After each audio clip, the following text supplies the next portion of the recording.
Morning. Hello. Okay. Well, that's good to know. Now, if it all works out, would you be able to do the start function from a laptop wherever you are? Yeah.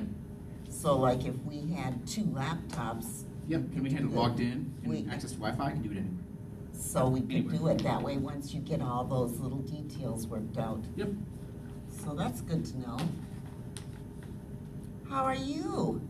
Okay.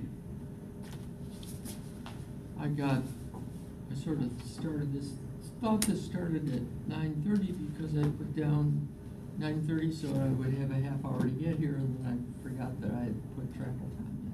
So.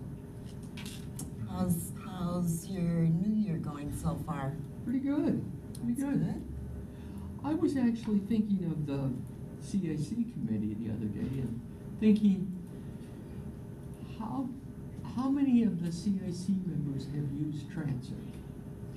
And wondering if the regional bus pass is still in pilot mode, if we could provide passes to every member of the CAC and have them submit ridership reports. You mean the Flamingo Pass? Yeah, right. And get them riding. Talk about could- radical, a transit committee that rides the transit. Not impossible, because I know when Hart was testing it, they signed up testers, and Right. each tester got a card that had fare dollars on it. Right. You logged in and downloaded fare dollars that had been put on there. So it's not an impossible thing. Yeah, I mean, we could give them passes and they can try it and talk about Good their morning, sir. experiences. Who is that? I mean, Oh, I Barnes. don't want to give them Hey, assignments. hi. How you doing? You know. Good. No, but that's not hard. We Hey, could what happened to the work something Well, out I with just want to get myself set up. Hart or whomever. Mind if I sit here next to you? and, I don't mind at all. Oh, yeah. Yeah, be careful. So, Michael, after this, I asked my boss, Debbie, if I could take a half day for my birthday. Happy birthday, when's your birthday? It was Monday. Oh, Let me plug it in over here. happy belated, sir. Let me plug it in Oh, over here. I got Put it, your sir. trick on it. I got it. I might ask my boss too if I could take a half day for your birthday. How are things in Clearwater, sir? Okay, I think, except I'm not, You're not in Clearwater anymore? well, I'm not on the Clearwater Council. Oh, yes, sir. I got that, sir. I feel bad. Do you need help? No. I think I got it. I got it, sir. It's exactly 2 months till my birthday. 2 months, really? Wow. 2 months. March 11th. 2 months, June 28th. Our, My brother's is June 16th. there we go.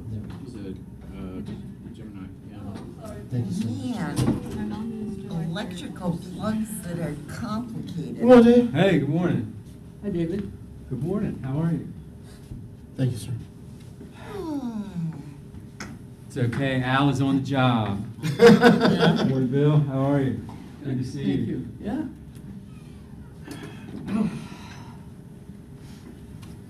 Okay, flash drive. Questions? You probably need to be Do you thinking have about the getting PowerPoints? together to Huh? put together the agenda for the next CAC meeting. I'm gonna make it Absolutely, work. that is Right? absolutely on my radar. We'll need to Yep. copy In them fact, onto our flash based drive, 'cause I'll on have to load them on the some of the website input after the from the meeting. last Okay. meeting, and some things that we had tickled, Bada bing, bada you boom. know, Yeah. that were requested Let me from go grab my previous jacket. meetings. I'm I've got all some ready. suggestions, so. You're good to go. Definitely, some time on the Okay. calendar. Ooh, you like the same what kind of the flash agenda drives should I look do. like. Are the minutes getting anywhere near completed, at Yes. least in draft format? Yes. Good, good. Okay. Well, not next week, certainly the next week, I think we should try to get together. Absolutely. And there's the TBARTA meeting is up in Hernando County on Okay, there we the, go. is that right? 25th. 25th. So Davis, sir?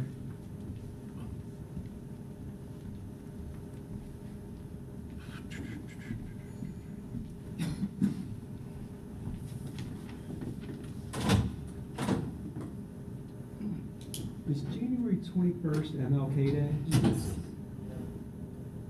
You're gonna be in Tally? Yeah, that, I'll head there that Monday on MLK Day. And then come back Wednesday. And then go to Atlanta Thursday, provided they're working. Yeah. It doesn't look Is promising that just right a now. one day, like a same day trip in Atlanta? Yeah, Go in the morning, come back in the afternoon? yeah. So the FTA folks are affected by the shutdown too? Need water or anything? Yeah, if you got a bottle of water, that'd be great. Thank you. Anyone else? Sir, you good? Yeah, thanks. No.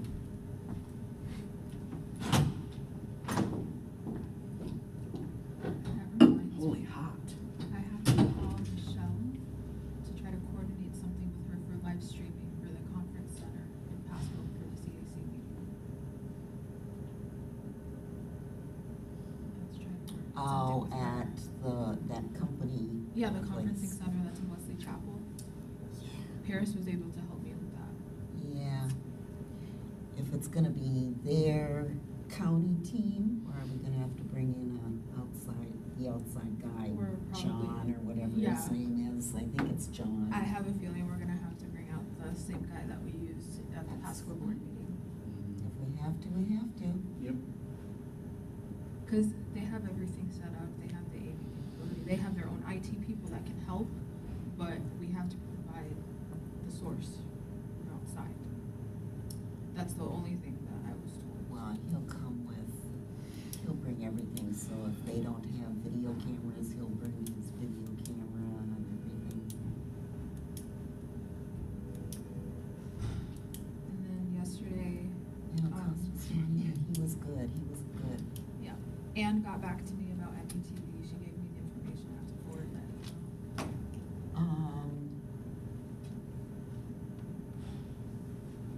Pasco board, that's October, right?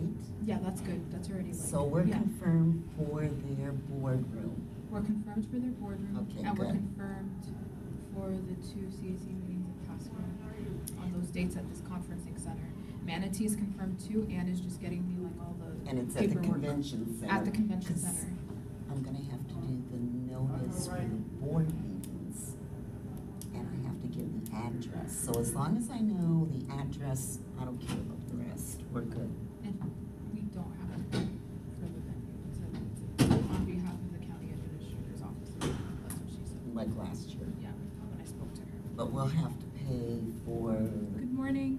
Good morning. We'll have to do the, probably MTV, pay them. That's all right. I know. David had let me know that I should bring it, Yeah. and my apologies. Okay, Yep, well- I'll make sure to bring it Okay. next time. All right, thank you. Hello, how are you? Do you remember the name of the hotel you got me a reservation at? DoubleTree on Adams. Did they not send you a confirmation? Yeah, I just don't remember what it was. Yeah, it's the double. Somebody's asking me about, they're asking me about it. Yeah, it's the DoubleTree on Adams.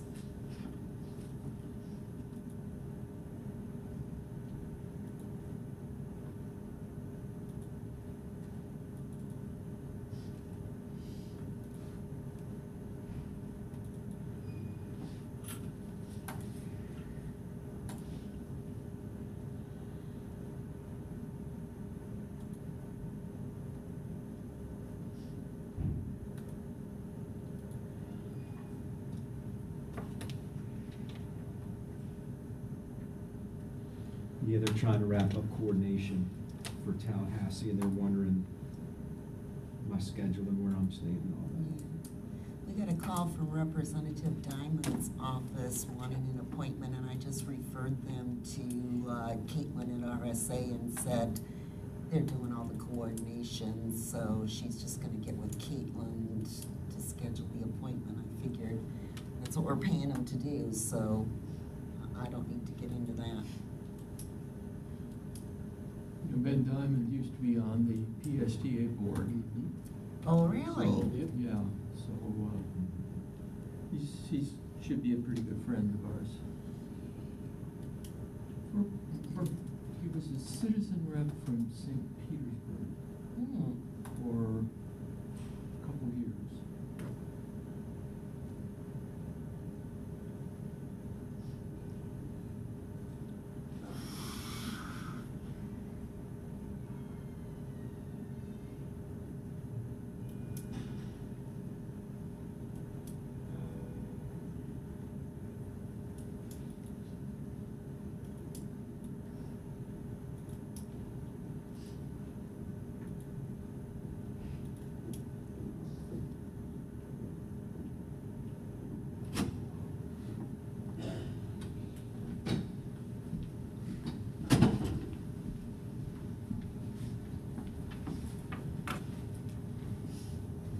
When we started, if it's okay, I'm gonna go to the big table.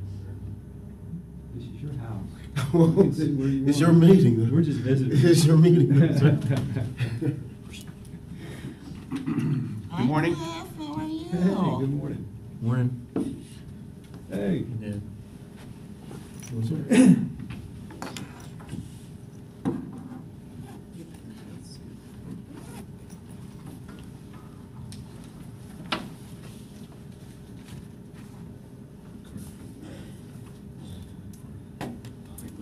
Any particular seat more important than another? She just got She was- appointed. Where you want to sit? This was a reappointment that happened on the 9th, so now. Keep an eye on our council. Thank God for that. We appreciate you volunteering. Somebody needs For to. what? Appreciate those words, Dave. Happy New Year. I don't think I've seen you. But he's not When on is the it, committee. it's like Good morning. too long into the year to Morning, stop sir. saying Happy New Year? I think it's a feeling, it just kind of dies on its own. But I'm still doing it. Still seeing, what, I tell you First what, time you see I tell you when somebody. it stops, when it quits being happy. He's only been appointed. I'm not far enough into the new year yet, so You it's still. can't say when it warms up either, because it's always warm, so, yeah, I don't know, there's gotta be some other measure.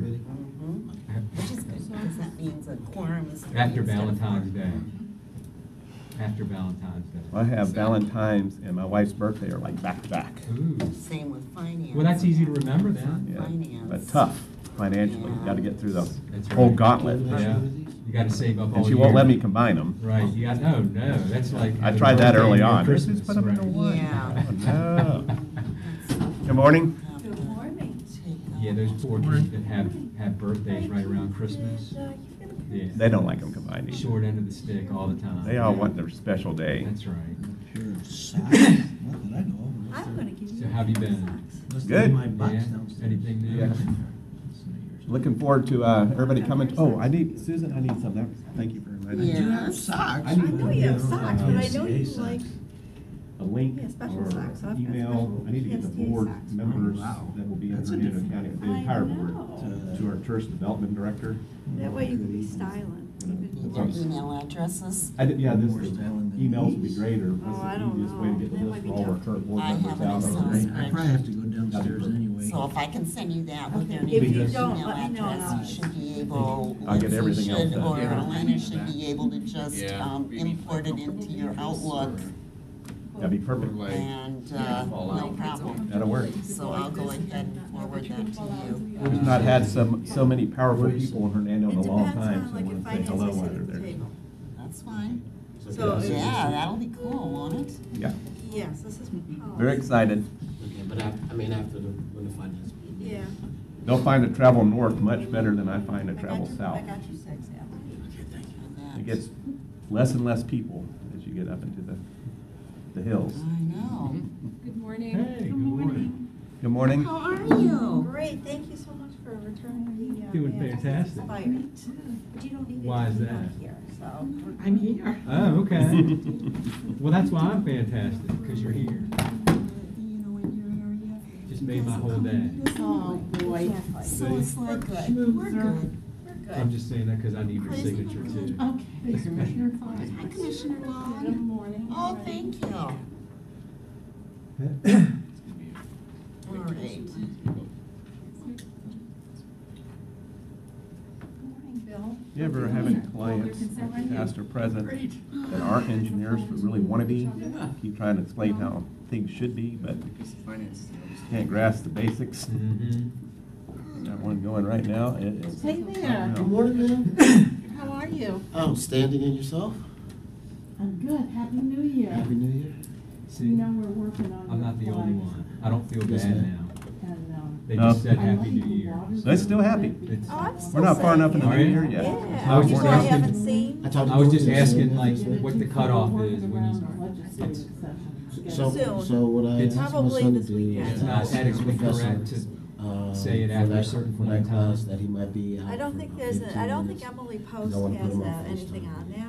Hmm. But I would say Very nice. this So, weekend he said, sounds like Dad, by Sunday I'll ask, but evening, I'm not sure. I and- said, there's only two things they can tell you, yes or no. That's true. That's very true. But we're so appreciative of it, I really appreciate it. As long as Christmas decorations are down, it's okay.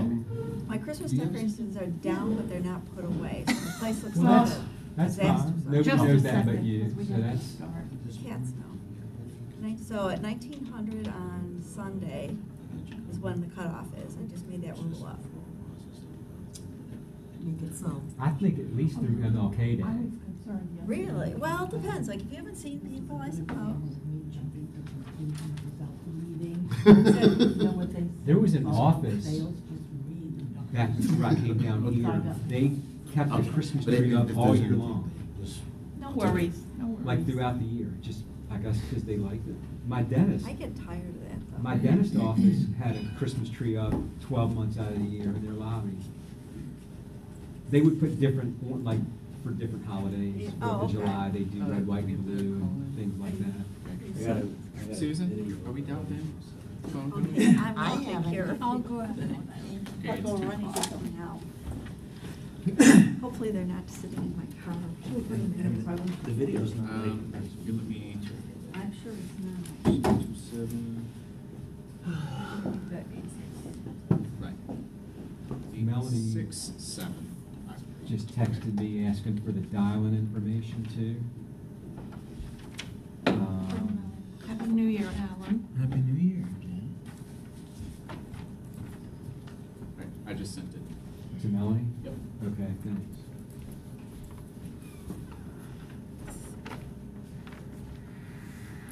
David, are you gonna take the lead on the telemark policy?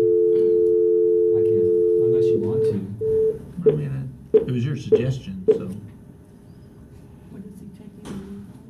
On the presentation of the telemark policy. We're doing, That was easy. Oh, did you already have it kind of prepped up? Yeah, the line is open, so whoever dials in will hear them. Cool. I gave the corrected copy of the letter to Barry yesterday afternoon. Thank you. Thank you. And secondly, I had a conversation with, Ron Field. I can't remember when that was, because time is just fading. so this committee has 7 members? 5 now, because Kathleen Shanahan was on it and An extra seat. Betsy Beanak was on it, and they're both, they've been replaced. So Do you Betsy have was an on extra- finance, but. Oh, Kathleen's not on art anymore? Oh, that's, yeah. We have my- 6. Yeah, So you have 6. I was thinking Policy. finance, but yeah, Finance. we're in policy first. We need Policy. one more. Multiple copies just in case. Take a vote. So this, Yeah, if Melanie, So, or, so let me finish what I was, before, but I'm gonna forget. So if Mike shows up, well. Do you want me to? I talked to him about ensuring Everybody that's. that however we structure that building 5 coming to 2 that it is Oh, not so to be in just the make a form point. of There's grade, 3. and that we get to see. Um, wow, look at that packaging. without having to. Is that like a Christmas present Okay. to all the employees? Initiate the call Oh, good. saying it cannot be Work on it. transferred. Thank There's you. no bridge Thank or you. bridge I spot. know, hello, I'm here, Johnny on the spot. Why don't you try it our service? Did you dial it in? So Sue, four's a quorum, not three. Pardon? Four's a quorum, not three. For, If we have 6 members, For the conference phone. 4. Six. You're right. Where did Do I you have miss the- it? 4, 5, 6. Jim is an official member. But Jim, he but can under, come. if Jim comes and he's kind of a member, it's a quorum. Right, but he's But not gonna if be he's on the phone, but he's officially not on policy, so that's where my count was coming. But he indicated he was gonna be on the phone anyway for the meeting. Oh, so there's a meeting I need to. Right. Yeah, that's Because I think she's gonna call in as well, because her Correct. assistant operating. emailed I me late get it. last night asking for the call. Testing? Yeah. Good morning. Oh, I heard somebody weekend.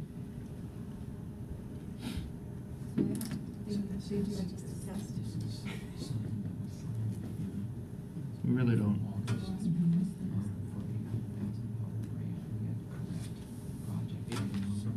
Oh, easy peasy.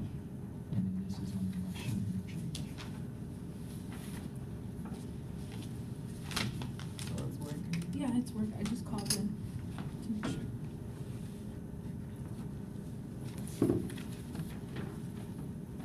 Did they indicate that they were gonna be calling in, or do we know? The only ones I know that were calling in for policy was Melanie and Pat and Jim. They're the only ones that I gave the information to. Good morning. Good morning, it's Melanie Griffin. Good morning, Melanie. This is Janet Long. Happy New Year. And Mr. Long, Happy New Year. we are here with Cliff Manuel and David Green and Alan Zimmett and of course the staff. Okay, great. And I know you were having trouble locating call-in information. David or Michael or Sue, are we waiting for any of the committee members to call in? The only, Yes. Pat? Yep. the only other one I know that's calling, or the two would be Jim Holton and Commissioner Pat Kemp. Those are the only two that I had given the information to because they were gonna call in for policy.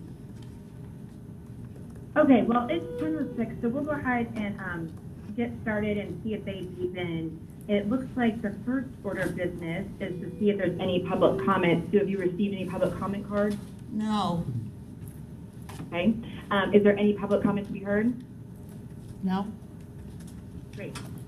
Second one then is the consent agenda item to approve the policy committee meeting minutes from December 7th, 2018 from our last meeting. If you've had a chance to review those minutes, is there a discussion on them or a motion? Move to approve? Second.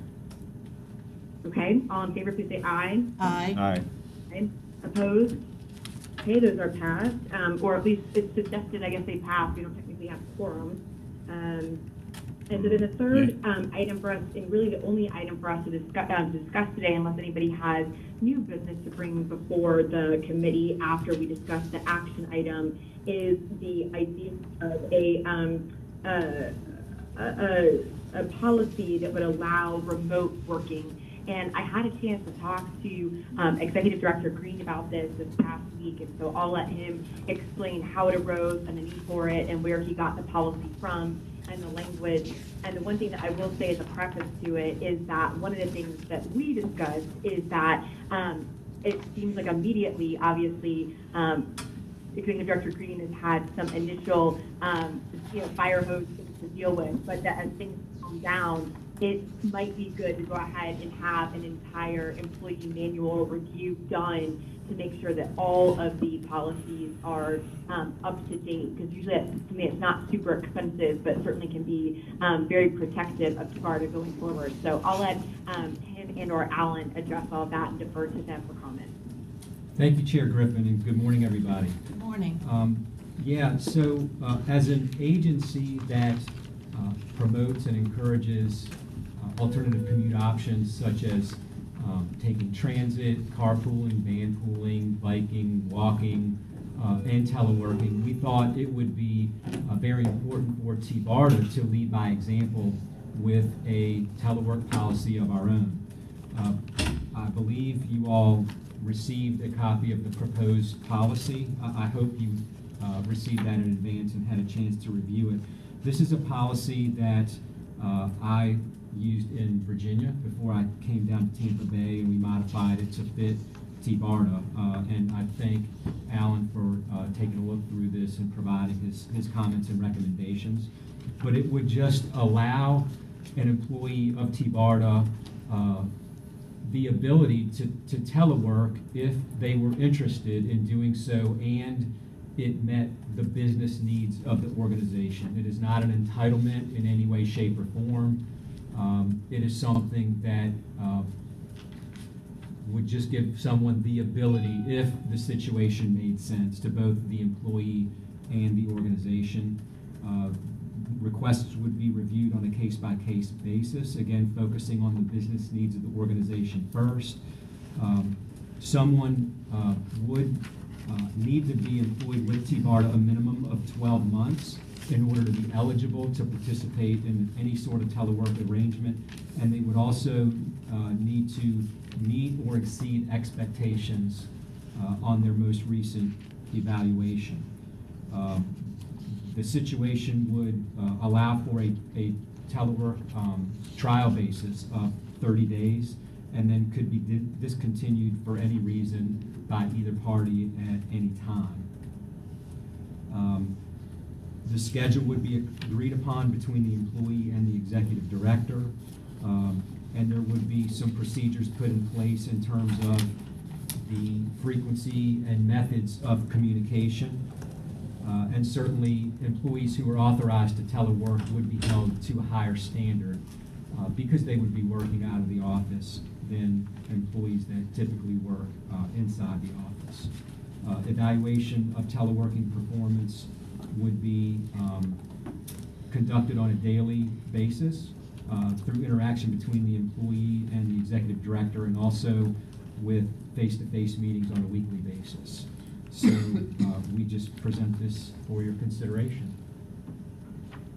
Is there a specific, Yes. is there a specific line of support that you're anticipating come through this teleworking support? I mean, as far as what they'd be doing for you day to day, is there a specific job description that you outline as preferred for this type of support? It would be identified. It would be based on the position as to what those job responsibilities. I'm trying to decide if you already got something that you're thinking would work for you for this type of support, or as far as the job description, just opening up the opportunity. Correct.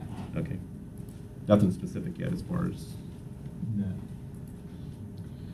And we don't have a quorum, so we can't really, we're just kind of visiting on these issues today. At this point, it's just, right, you're just getting briefed. Well, and I think at this point, though, Cliff, to your point, is that we could go ahead and get the consensus of what you and Janet and I think about it, and at least, report that as whether, it's recommended. Obviously, we couldn't vote on it, or, whether there are concerns. I think that Chair Holton did want it vetted by the policy committee before going before the full board. Thank you, Melanie. I would like to just, given that we move forward in a positive way with this recommendation, I would like to be able to ensure that if there is an agreement between the executive director and an employee, that somehow it's documented in a file and it's not just a verbal agreement, because we're dealing right now with an issue in county government where an employee and a supervisor supposedly had a verbal agreement about time and leave, and there's no documentation for it anywhere, and it's causing a major kerfluffle, to say the least. I love that word. Doesn't it just tell you everything you need to know? It's like boondoggle. Yeah, that too. Attached to the policy is an agreement that we entered into by the executive director with an employee who was teleworking. Under the policy, the executive director would enter into that agreement with each employee that was doing any teleworking, and that would presumably be put in that Yeah. person's personnel file. So, I just want to make sure that was stated for the record. right, we intend to document any agreement to that effect. Yeah, that would be very good. And this type of agreement is more like contract labor, there's no health benefits that come through it, or are they an actually employee that would have all the other standard benefits, or? It would be an employee with all the standard benefits. And it wouldn't be necessarily a new person. It could be an existing person whose position could allow for teleworking. And it could be 1 day a week. It could be, 2 or 4 or 5. It just depends on the situation. But it would be an existing employee with benefits. And they would have to work, their full 40-hour week schedule. So it's mainly a policy to allow them to work at home? Correct. Or an alternative work Or location. or a location other than. And it would all be established on the front end, obviously in writing. The days of the week, the times of day would all be established in writing. It wouldn't be flexible where the employee could pick and choose when they would want to work each day. It would all be documented in advance. And To very quote my structured. beloved Chairman Janet Long, Oh, we would like you to beloved. have the tools you need to do your job. So if this is an important policy to you, I'd be in favor of it. Well said, especially the beloved part. Melanie? Well, is there, yep, I was saying, so it sounds like that we've clarified that it will be in the written employee file. With that, is there any other discussion or friendly amendments that you want to suggest to massage the language that's there? No, I don't have any further suggestions. David's show. Okay, then. And then with that then, so it sounds like then Cliff and Commissioner Long, if I'm hearing you correctly, that I can accurately then represent during the committee report that with that caveat, that we make sure that there's something written in the employee file, that it is our recommendation, we cannot vote it on in quorum, but that the board go ahead and pass this this policy. Is that, am I understanding it correctly? Yes. Okay, great. Cliff, you're good too? Yes, I am, Melanie. Awesome. All right, well then with that, like I said, that was our main agenda item for today. Cliff or Commissioner Long or any of staff or our council, is there any additional new business to bring before the committee? Madam Chair, I do have a new business issue that I would like to bring forward based on the experiences that I think we all have had this last year with the TBARTA board, and that is that since it's such a large regional board and commuting can often be difficult, we do have this technology where people can call in. And if they have not been excused, we really, I think, I would like to see in our bylaws someplace that there is some level of attendance required in order to continue on the board. Because it's a commitment, and there are some folks who attend every meeting, and there are other folks who we barely recognize because they're so often missing. And I think if we're going to be serious about moving forward and getting work done and accomplishing big things, it's very difficult if you don't at least have a quorum so that you can move the agenda forward. And I could drone on about why I feel so strongly about it, but I think I've made my case. The At least policy for committee discussion. needs to support, so we're pursuing legislatively the opportunity to call in and have that Ability to ability vote. to call them in as a quorum. Right. So you can be on the phone, and that would be a part of our quorum. Right. And then the chairman right now has the flexibility to require attendance, and he can pull off and reappoint at will. so. Is that accurate, Alan? I'm gonna look up, I don't recall that. The chairman appoints us, and then he'd take us right back off again, I'm pretty sure. Oh, you're talking about to the committees? Yeah, well, that's what we're talking, you're not talking about board seats, right? I'm talking about both. Board seats would be more difficult to manage. Well, they can right? be difficult, Cliff, but if we have board meetings that are well advertised and on everyone's calendar, and then you just arbitrarily decide, for whatever reason, you're not gonna show up or call in? I mean, some of the positions are determined by the statute that created the transit authority. Correct. The mayor of Tampa, if he doesn't attend, you can't remove him from the board very easily. Correct, For I get attendance. that, but he is hopefully in the future going to have the opportunity to have a designate. And the mayor can be excused. I'm not saying that you can't be excused, but if you don't even have the wherewithal to call and ask for an excuse to not be here, then you have a responsibility to be here. I agree with you. And from a policy perspective on the committees, the chairman can kind of decide who's on the policy committee, who's on the legislative committee, and if attendance is not something that's important to one of his appointees, he should deal with that. So how But about, the board, you know, we're gonna have to have the designees as a part of that overall structure. You're not gonna be able to remove the mayor because he doesn't attend on a regular basis, and it's just gonna be more difficult to manage. We can strongly encourage it, make him feel bad when he misses, but, don't right now- worry, I've been doing that, but some of them, you know, like, for instance, if they're not available, at least one of them is pretty good about notifying us, Mhm. right, Sue? Yes. And if we So- could have a designee, that would also help them a lot. I know their Correct. agenda is they have a busy schedule. Yes, they do. So could we talk about, given the suggestion that you've made, how many meetings you think is just okay to miss and or not even get excused?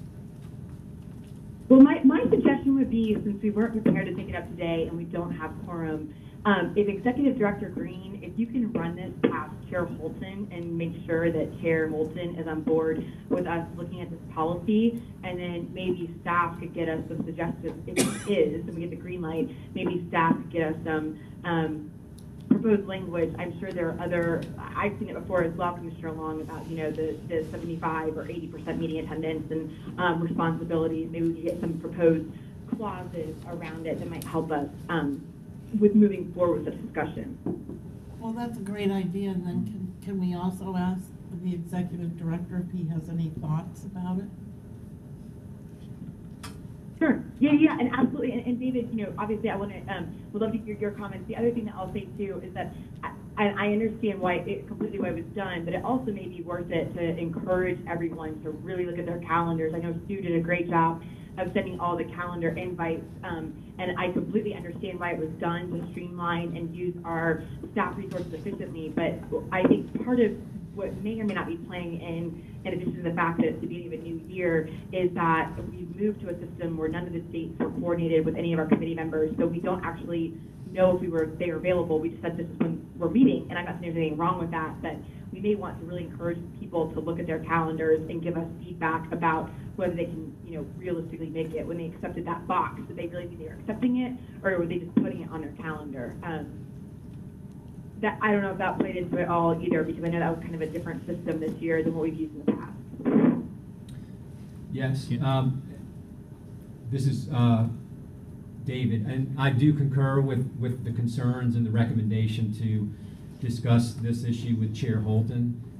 You know, this is a big year for TBARTA, and we have a lot of big initiatives that are in front of us, and it's extremely important to have quorums at not only our board meetings, but also committee meetings, so we can continue to advance these initiatives, move forward with projects, and conduct the business that we're here to conduct.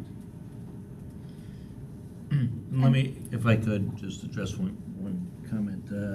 If the legislature does see fit to amend the statute to allow board members to appear by phone and count towards a quorum, that doesn't prevent the board from establishing its own policy that even with that you would want people to be in attendance, because there's PowerPoint presentations or video presentations, like we've had a number of meetings. It's hard to fully participate when you can't observe those. And so the board may still want to adopt its own policy as to how it's going to implement that change in the statute. Correct.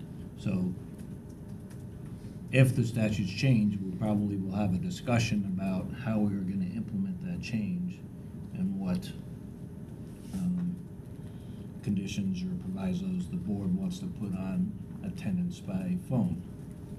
And the other, thank you, Alan, and the other point that I would like to just bring to the table, Melanie, is that just because we have those meetings that are on our calendar does not mean that the chair is going to find it necessary to have a meeting. And I think as soon as you recognize that there's not a need for it, then it needs to be canceled, because I know already that there are many meetings, both of finance and of legislative, that have been calendared, but there is no need to have them for a variety of different reasons, and we can talk about that offline, but yeah, so. Well, and similar but different, I knew I was scheduled to be out of town today, and the only reason I didn't raise it was because I assumed this meeting would be canceled, given the fact that there was no business assigned to us at the conclusion of December. So like you said, I thought it'd been calendared. I didn't actually think we'd have a meeting today, and it wasn't until after close of business last Friday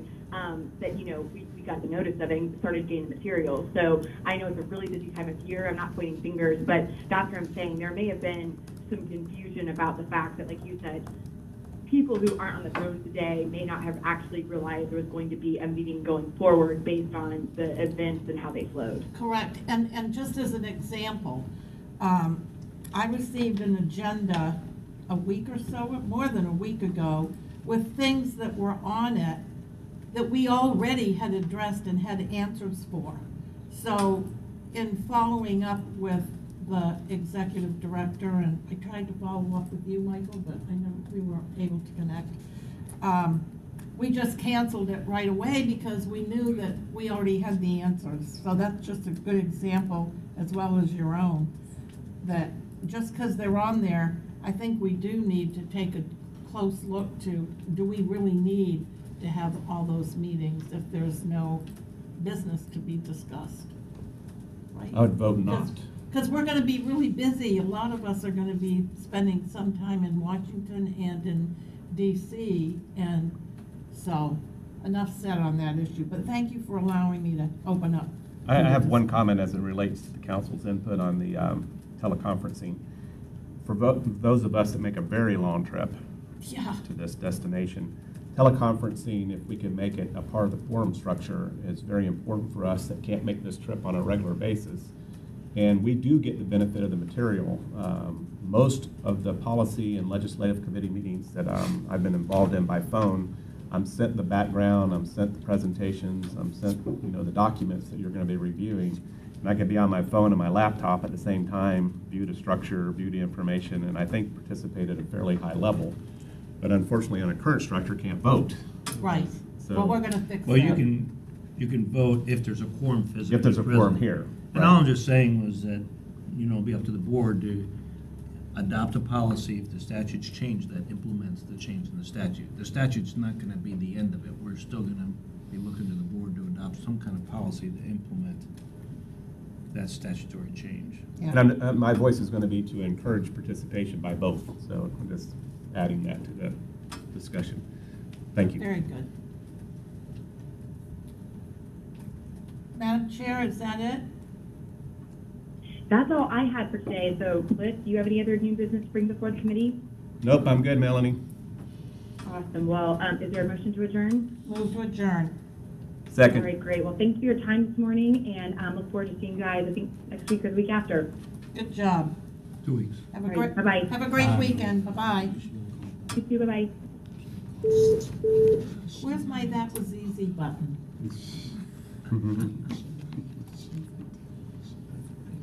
Hopefully the next one's as easy. Well, it's finance. And your chair. Need I say more? Debbie is here, so it'll be easy peasy. We captured her request So, to review let's see, the employment you want to- policies. Yes. we're gonna be in the same situation. Sue, is Mike gonna be here for the finance committee? How's it going? Since the meeting's over? He never responded Yeah, to my inquiry. We have our executive meeting at 12. So otherwise we're gonna Mike be, Millett. otherwise we're gonna be in the same, we're not gonna have a quorum. I attended. Because Melanie's, Jim's not coming, right?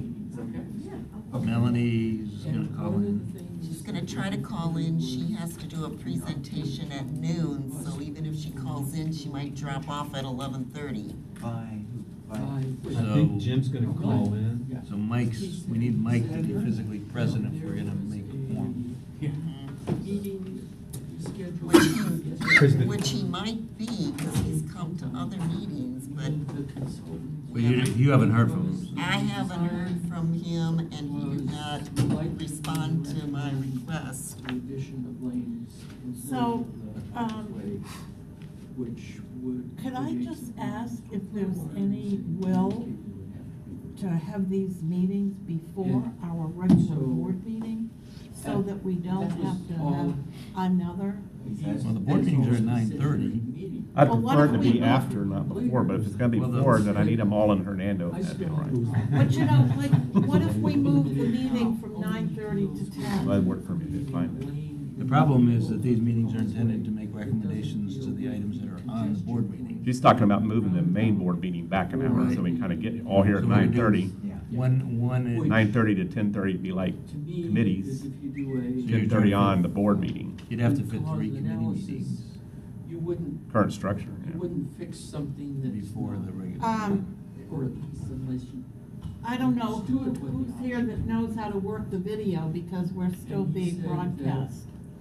Because. We've adjourned. the It might be funding important to stop the I'll get somebody rolling. from the Done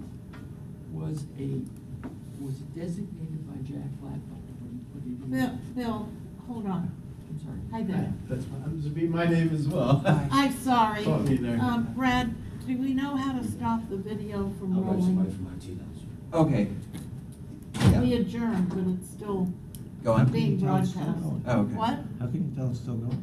Because my eye in the sky just sent me a text message. Is Doyle watching us? Of course, he wants Somebody- it. Hey, Doyle. He's got eyes in the back of his head. No, somebody's spying on us. Always. He's worse than a helicopter mom. I hope you've heard me. In a good way, though, right? Of course. The money was voted by the legislature. He had his attorney. Design rather than. Does Right that tell there, you everything? right there. Traffic That's analysis. all you need to That's all you know. need. Sharp. That they. Yeah. Runs a tight had ship. to do it. Yeah, he does. I often wonder who's in the This- command he here. said- Cracks the whip, I'm and sure. I'm No going. kidding. Yeah. Know that. I've had some discussions with Doyle when you were not on schedule, My and question was, well, doesn't like that. can What does we that at mean? least give? Not when a meeting takes longer and you've got another meeting to get to. Oh, yeah, that. He doesn't like those types of Oh, disruptions. look who's here. Hey, Jim. Well. Oh, look at you. I was Hey. just talking about you. Him not attending was well overstated. What's that? Good morning. It's good to see you. So see that, all we had to do was talk about it and the fact that he wasn't here and he showed up. Now we have a Just like quorum. that, imagine. And now we have a The quorum. legislature. That's a good thing. And just to bring you up to speed, we did talk at the last meeting. You might recall. No, you please go right ahead.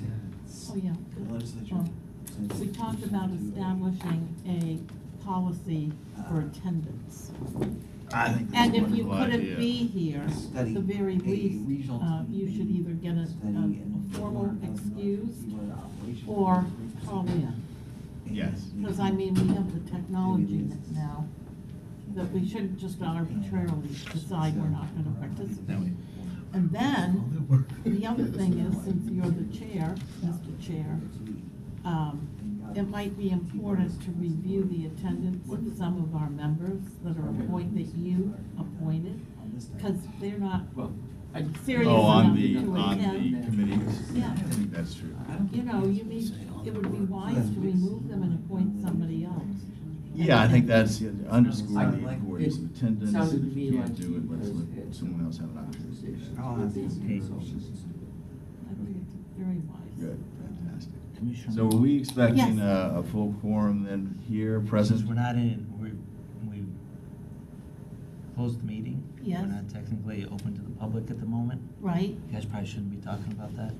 It's about a meeting we already had, I was just filling them in on what he missed. But it's something that might come up before the regular board if we start talking about a. Okay, then make believe I didn't say any of it. I just wanna get you For in the, trouble. for the record, I wasn't even The listening to him. executive- I just overheard. What?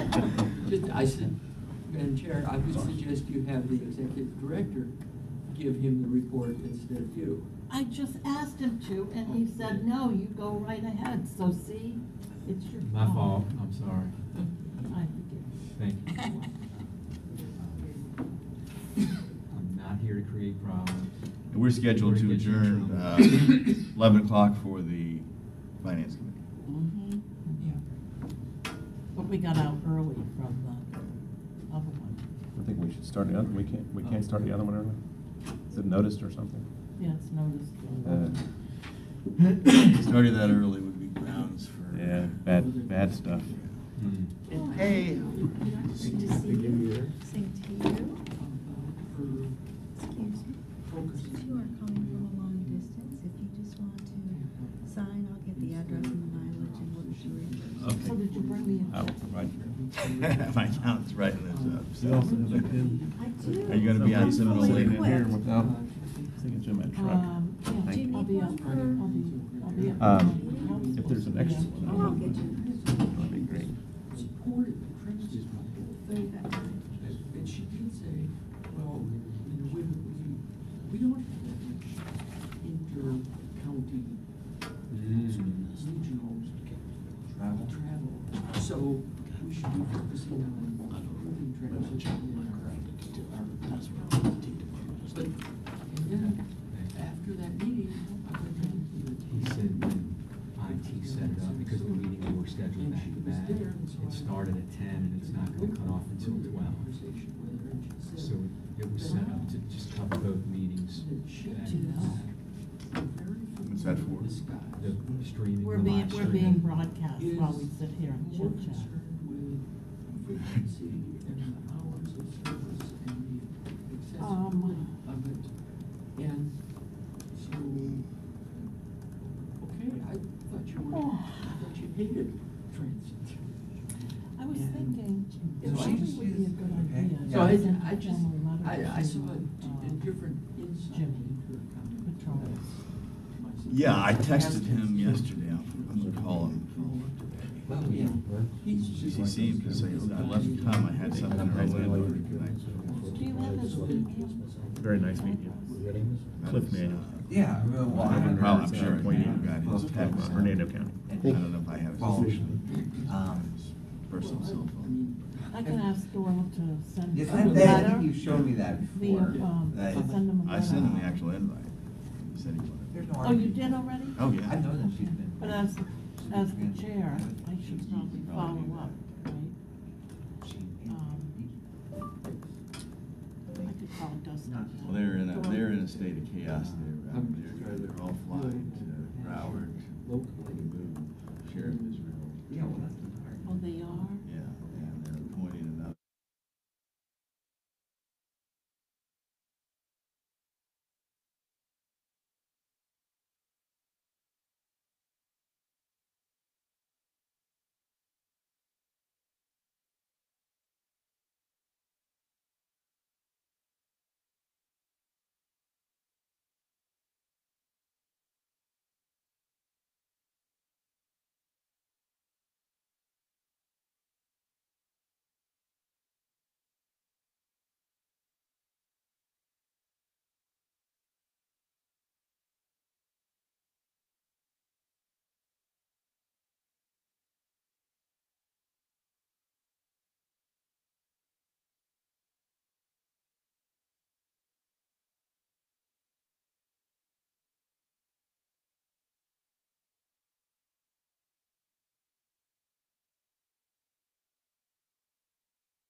help you, does it?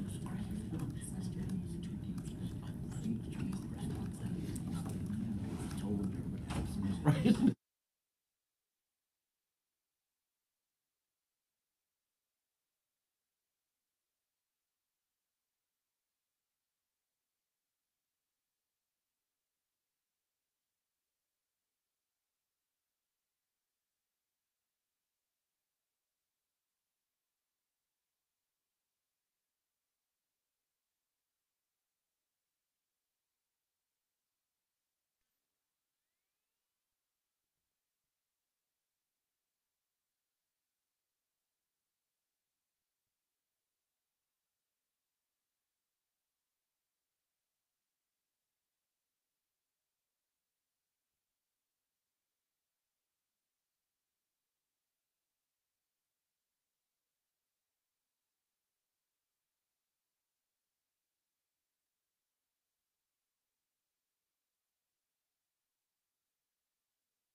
All right. That one's green. You know. Oh, yes, that's all. It is done like that.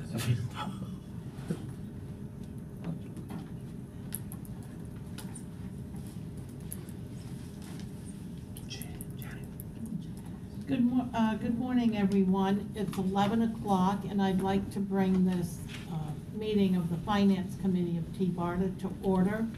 I am Janet Long, the Chair of the Finance Committee, and we have Jim Holton, the Chair of TBARTA, Cliff Manuel, one of the board members, and Debbie Leos, and the Executive Director, David Green, and our attorney, Alan Zimmett. So without further ado, I see that there are some folks in the audience. Is there anyone that turned in a public comment card, Sue? No? All right. Then we will go forward with the consent agenda items. And if I could ask Alan Zimmett to introduce the first item, the procurement policy. You're not voting on the consent agenda item? Move approval. Oh, shoot. We Second. are on the consent agenda. What am I thinking? Thank you. All in favor? Aye. Aye. All right. Now we're going to do the procurement policy. Okay. The board adopted a procurement policy back in September, I believe it was, that was prepared by staff. And that version of the policy contained a authorization for the procurement authority of the executive director of up to $100,000. That conflicts with the bylaws, and so one of them had to be changed, and there was some discussion with chair, and it was decided that the appropriate purchasing authority of the executive director would be $50,000. So in order to make the two documents consistent, what this item does is amend the procurement policy that you adopted back in September to reflect the purchasing authority of the executive director to be $50,000. Is that a problem? Any problem? Is that you? Any problems? No, ma'am. What was your purchasing authority where you were before? Up to $50,000. Okay. Any questions, Jim? Cliff? Move to approve. Second. All in favor? Aye. Aye. All right. Al, the Regional Transit Development Plan solicitation recommendation for award. Good morning, Madam Chair. First off, I want to thank the TBARTA Board and Mr. Green for having trust in the PSTA Procurement Department. And I also want to thank Brad and Debbie for allowing us to have the time to be able to work on these various procurements. My name is Al Burns. I'm your procurement officer for the agency for the board members that don't know me. This morning, I have several action items that I'm bringing before you. The first one is recommend approval of a 3-year base term contract with 2 one-year options to Tyndall Oliver, not to exceed 5 years or $600,000. Recommend authorizing the executive director to exercise the 2 one-year option years. Background. TBARTA is requested submission of qualifications from an experienced planning firm to provide services related to the creation of a regional transit development plan, including but not limited to the prioritization of projects, implementation program, and organization strategy. Just for some of the procurement, in November, we released the RFQ, request for qualifications, requesting proposals from experienced planning firms to provide services related to the RTDP. The RFQ complied with TBARTA's procurement policies and was posted on TBARTA's website, PSTA's website, and DemandStar. The result of the solicitation was 1 proposal was received. The evaluation committee, I think there's a typo in the packet. The evaluation committee was comprised of TBARTA, FDOT, HART, Hernando, Pasco, Manatee, and PSTA staff. The executive director and the project manager, Michael, they wanted to make sure that all our regional partners had a say in looking at the proposals that were submitted, and they all scored. Even though we received just 1 proposal, we handled this as if we like the normal process, and we evaluated it. The rank was 956 points out of 1,000. After the evaluation meeting, we had a presentation done by TBARTA. That was conducted on January 8th. The presentation was more or less an overview of their proposal. And some of the highlights were project objectives, TDP experience, the general approach, TBARTA specific approach, implementation action plan, and the TDP schedule from a timeline, not pricing. The offeror has the capacity to perform the work, and in the pricing that they submitted is within the FDOT budget. However, what I'm asking for is to allow staff, myself, and the project manager to enter into negotiations with Tyndall Oliver to make sure that the pricing is palatable. I should have negotiations completed by the next board meeting, which is January 25th, and we have negotiations scheduled for Monday afternoon, I think at 1 o'clock. Okay? Terrific, thank you. Any questions? Any questions? On the negotiations for dollars, there's no specific project you're negotiating hourly rate schedules with them only, or the cap will be the same at 600,000 over 5 years? Yes, sir. The cap is 600,000. The way that the solicitation was written, or the scope of work was written, there's 1 deliverable, and that is the TDP. So that right now they submitted a price for the TDP. I think it's a little top heavy, to be perfectly honest with you, and I think there's some milestones in the project that we should be able to negotiate a more favorable price for the agency. So in the 3 years with 2 one-year options, there would be no other projects ever considered in this contract time frame other than that 1 single project? I'll defer to the executive director with that question. There could be some auxiliary services that are requested related to the TDP and possible implementations of projects that are identified in the TDP. The TDP is the primary document, it's the primary deliverable. However, we would certainly be interested in implementing some of the projects that we are able to under the scope of this agreement.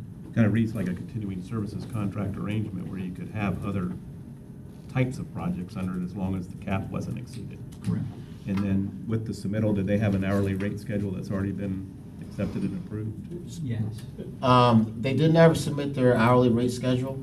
However, this is a CCNA procurement, so that we will be deferring to their FDOT audited rates, and they should be in line. And that's part of the negotiation process, sir. And then last, just for clarification in my mind, when it says recommending authorizing the executive director to exercise 2 one-year options, we're not really authorizing you to do that. We're giving you the authority to do that if you feel it's appropriate at that time. Correct. Yes, sir. And that language right there is language that General Counsel has developed to allow the executive director to do that. But it reads like he's authorized to do it. I just want to make sure it's a 3-year base contract and those are optional years. And all we're doing is handing David the authority to make those decisions at that time. Right, that's exactly what we're doing. That's the intent. Yep, gotcha. Good. Move approval. Second. All in favor? Aye. Excellent. All right. All right, and now we are on to the lobbying services solicitation recommendation. Good morning again. I'm Al Burns, Director of Procurement. This action item, we're recommending approval of a 3-year base term contract with 2 one-year options to Van Scoy Associates, not to exceed 5 years or $426,000. Recommend authorizing the executive director to exercise the 2 one-year optional years. A little bit of background on this one.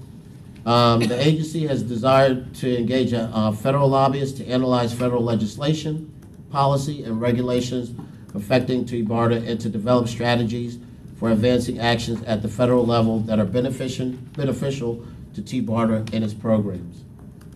Some of the things that the lobbyists will be doing, they'll be operating in the best interest of TBARTA on funding for TBARTA specific projects or priorities. TBARTA's interest in increasing federal funding for public transportation in general so that it benefits TBARTA. TBARTA's interest related to specific federal transportation related to policy issues as directed by TBARTA staff. Some of the things that were requirements in the solicitation for the firms were a significant presence in DC, such that TBARTA's interest can be represented before DC. The ability to provide in-person representations or updates to the TBARTA board. Provisions of timely information to the TBARTA governing board and staff resources on major federal actions and events. The procurement considerations. In November, we released the RFP soliciting for these services. The RFP complied with TBARTA's procurement process and was posted on TBARTA's, PSTA, and DemandStar. On December 5th, we received 6 proposals. The evaluation committee was comprised of TBARTA staff, the executive director, and the senior planner, and general counsel, Brian Miller. The evaluation committee met on December 10th, and the proposals were ranked in the following order. Number 1, Van Scoy. Number 2, Chambers, Collin, and Hartwell. Number 3, Ballot Partners. Number 4, Smith, Dawson, and Andrews. Number 5, ERIS. Number 6, McAllister and Quinn. When you look at the ranking, that's all inclusive. That includes technical score and pricing. I think the highest ranked technically was Van Scoy. The second was Ballard Partners. Third, Chambers and Collin and Hartwell. Fourth, Smith, Dawson, and Andrews. Fifth, ERIS. And sixth, McAllister and Quinn. Technically. On December 26th, Van Scoy provided a presentation of their proposal to the evaluation team. That meeting was very, very, very good, and I think a lot of clarity that the executive director and staff had was addressed. Immediately following that evaluation meeting, I entered into negotiations with Van Scoy, and on December 31st, they submitted their best and final offer. Van Scoy originally submitted an offer of $480,000. After negotiations, it was $426,000 for a savings of $54,000. That make you proud, Dave? Thank you. The firm has the capacity to perform the work, and their pricing is determined to be fair and reasonable based on other budgetary I looked at Hart's pricing, I looked at PSTA's pricing on what they pay for their lobbyists. Fiscal impact, this contract will be funded by operating funds. Once again, Madam Chair, the recommendation is recommend approval of a 3-year base term contract with 2 one-year options to Van Scoy Associates not to exceed 5 years or $426,000. Additionally, recommend authorizing the executive director to exercise the 2 one-year optional terms. Are there any questions? Yes, Madam Chair. Excuse me, yes. Thank you. I'm so sorry. Sorry, do you need some water? I'm good. Yeah, Chairman, I can in good conscience make a recommendation based on the 4 corners of this document now, because I think lobbying relationships, unlike accounting or anything else, are very, very dependent on personal relationships, subtleties of innuendos. All of us would be remiss here if we didn't realize what was going on in Washington, D.C. now. And our state government has just undergone a major transformation, and a new administration has been installed. Frankly, a lot of the folks at the FTA, and David, if I'm wrong, correct me, I don't think we're even getting their paycheck now. And so I think that I would prefer, prior to making a recommendation, that the full board have the opportunity to interview the top 3 candidates here, to look in them in the eye and see what their relationships are, what best can be done for this organization, given the kind of different situation we are in this country right now. And I would add to that we are having 2 new board members that have come in on the board. They haven't had a chance to get up to speed on some of this, and some of them may be joining this committee as well. And I think there are a lot of subtleties and innuendos that the board has asked me to be able to look at in our prior meeting in terms of interaction, of how this stuff is evaluated and so forth. And this is our, one shot at the apple right now to do this right with our state government, with our federal government, with everyone. And I think we appointed officers, Cliff and I and others, have a fiduciary obligation to our appointing officers as well as the people of Florida. The elected officials have an obligation to the folks that hold them accountable. So in the interest of seeing the totality of circumstances involved in a very critical decision like this, I think it only benefits us to defer consideration of this until such time as the board can interview the top 3 candidates. So I would move to postpone to another meeting, the consideration of recommendation of this item. I'll second, and I have further discussion I'd like to introduce to the thought process. I agree that this is a huge decision for us and going to really put our footprint down in the areas that we need it the most, which is soliciting support for our goals and objectives for regional transportation, which have always been underfunded. I'm also used to an environment where there's multiple firms interested in work, and they've been ranked, that ranking would be brought to the board prior to negotiation of final contracts for our consideration and acceptance of that ranking, and also the possibility of having oral presentations if we feel that's appropriate and important. In this case, I would share the chair's thoughts that if this were brought to me with 6 consultants, the ranking done, obviously a lot of work was put into it. I think taking the step to negotiate with number 1 before he is number 1 might have been a little quick, but the board needs to decide 1, 2, 3, 4, 5, 6. And I would like to also do that based on oral presentations. So I would concur with the chair's thoughts and would like to hear from the firms that would like to provide this service before ranking them in final order.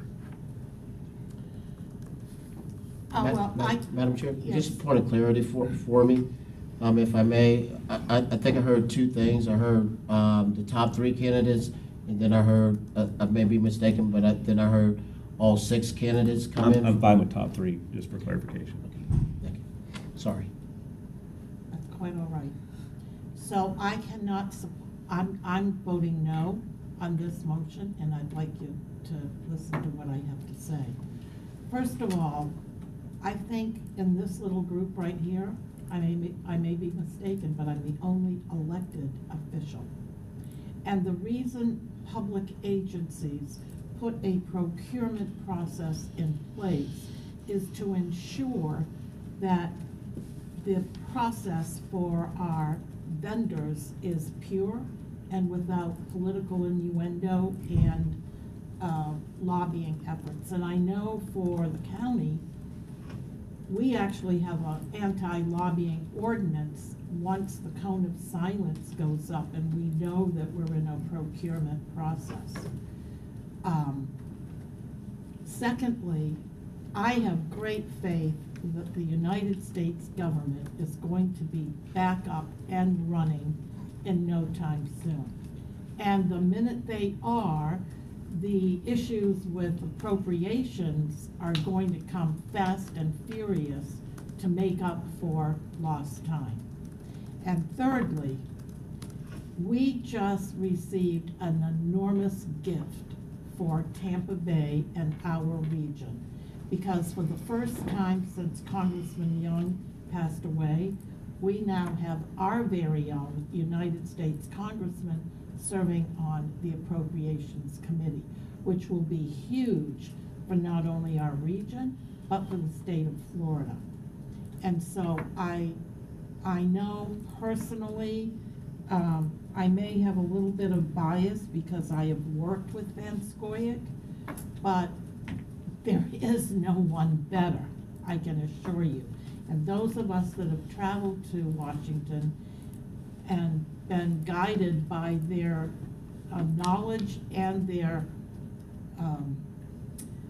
and the relationships they have crafted over many, many years with not only the elected officials, but with the staff who work in the federal agencies, they know it like the back of their hand. And Steve Palmer, who is one of the associates at Van Scoyoc, actually is a former senior staff person at the Federal Transit Agency, so he knows that process.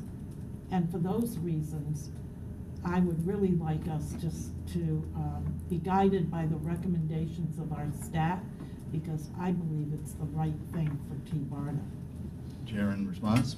Absolutely. And I don't disagree with one word you said about the quality of things, and I believe the integrity of the process has been upheld, and thanks staff for a phenomenal job You're welcome, sir. on doing that. But we as board members have a fiduciary obligation to the people of Florida, to our appointing officers, and I see that this has every upside potential of giving the board more full exposure and more information on which to predicate a decision. And give staff its due weight as we see fit, but it is our legal obligation to know all the information. And I think given the complexity of this, as Cliff has mentioned too, and all of us have mentioned, follow the process, but give the board the most opportunity themselves for input, what Q&A and things like that to make the ultimate decision. And that's to me the ultimate democratic process. Okay. I believe the integrity of the selection process can include the board. The staff, their recommendations to boards, ultimately it's the board's decision as to who they want to work with. I'm not an elected official, but I often solicit these types of things. I've been exposed to the cone of silence on a number of occasions. And ultimately, boards, depending on the type of contract that's involved, might like to hear from the professionals wanting to work for them. We come to them in the cone of silence, and we would expect that same integrity in this process. I wouldn't see it violated by any board members, and I think the board weighing in on who works for us in this final decision is important, because we're going to be working with these folks potentially for 5 years on some very critical issues. So. Well, then the motion passes, and We want to call a vote on the You have to motion. take a formal vote. Well, I mean, if we we know how already people. know there's 2 yeses Right, and but 1 you no. But for sunshine law purposes, we need to actually take. May I have, And let's take the vote. All those in favor? You want to do a voice vote for the record? Or an Sure. individual roll call vote? you can do a roll call vote. Sue, Want a roll call vote? I think that's what Chair Clayton wants. Okay. Chair Janet Long, No. Jim Holton, Yes. Cliff Manuel. Yes. There you have it. 2 yeses, 1 no. Motion does not pass. Does pass. Thank you. I think Al has a question. Madam Chair? Yes. Just for clarity on from my part, I'm familiar with the process that we're getting ready to embark on, so I don't have question. I guess the question that I have is, when would you like to have the firms present to the full board? And what would you like to have them present? Well, why don't we see, first of all, why don't we see what their availability is and whether or not they could be prepared to present at our next board meeting, if that would be your wish, Chair Holton? Sooner the better. Again, I would underscore also on the flip side of that, that given the fact the FTA is out on business, there's no urgent business on the federal level that we have to do, could be deferred until the February meeting, but sooner the better, as this is kind of in the heat right now. Well, to could do you this. just check to see if they might be able to be available on the 24th, number 1? On the 24th or 24th? Whatever the date is for 24th. January. Yes, And ma'am. then if not, for sure in February.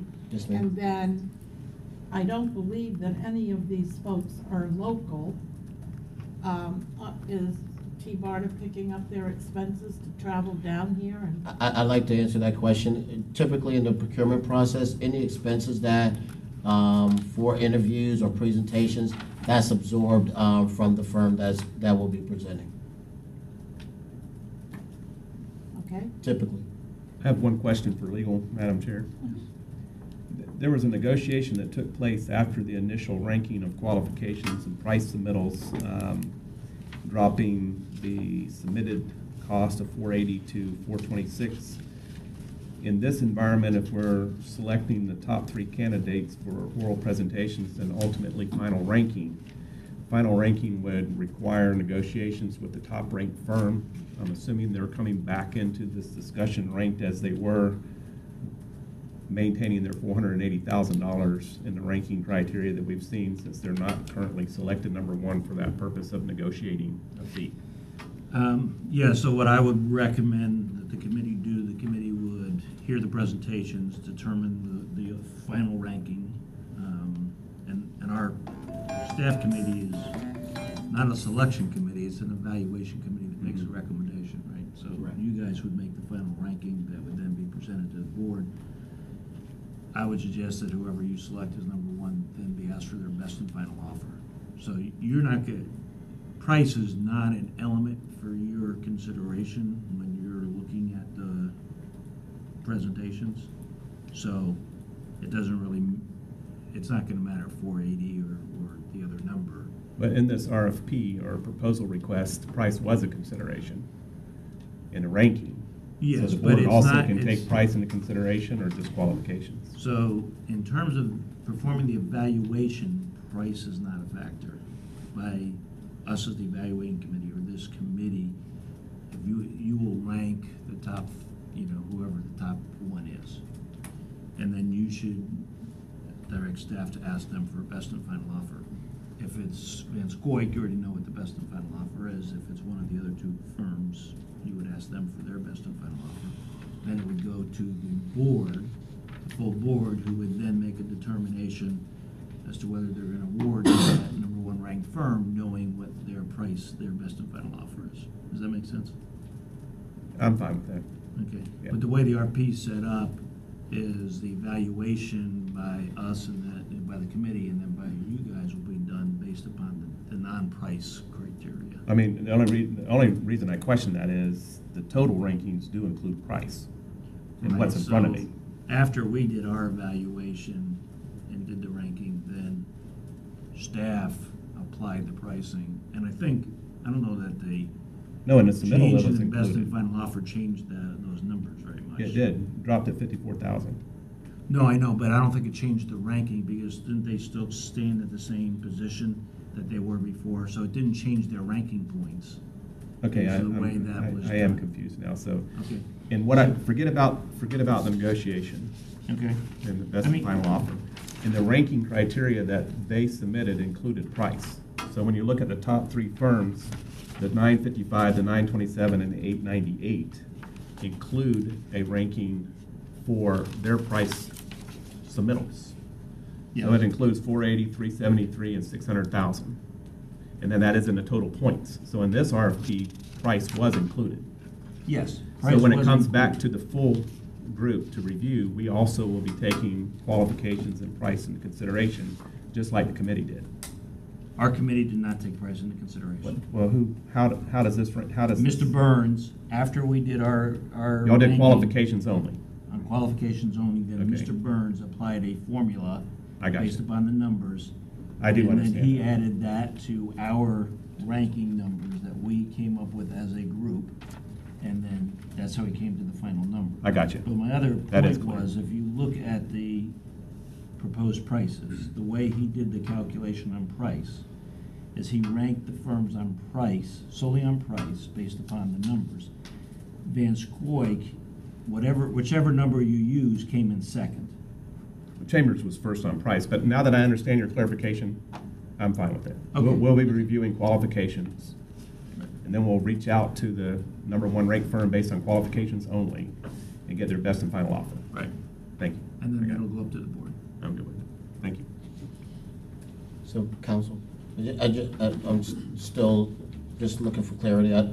So right now, staff is going to check availability. After we check availability, to see if they're available for the board meeting for January 25th. And I'm not quite sure if, I may have missed it, what they'll be presenting on the 25th. That way they can be prepared, or do I come back to the executive director and ask what they're to present on? And maybe I'm confused. My understanding was that this committee will reconvene, I guess, after the board meeting, and hear the presentations where they will be asked to do a presentation on their qualifications. And- Correct. I think that there are two things at play here. The board, to the extent that we can have them, the most board input on this, the better, because the board had all seemed to ask for that at the prior meeting.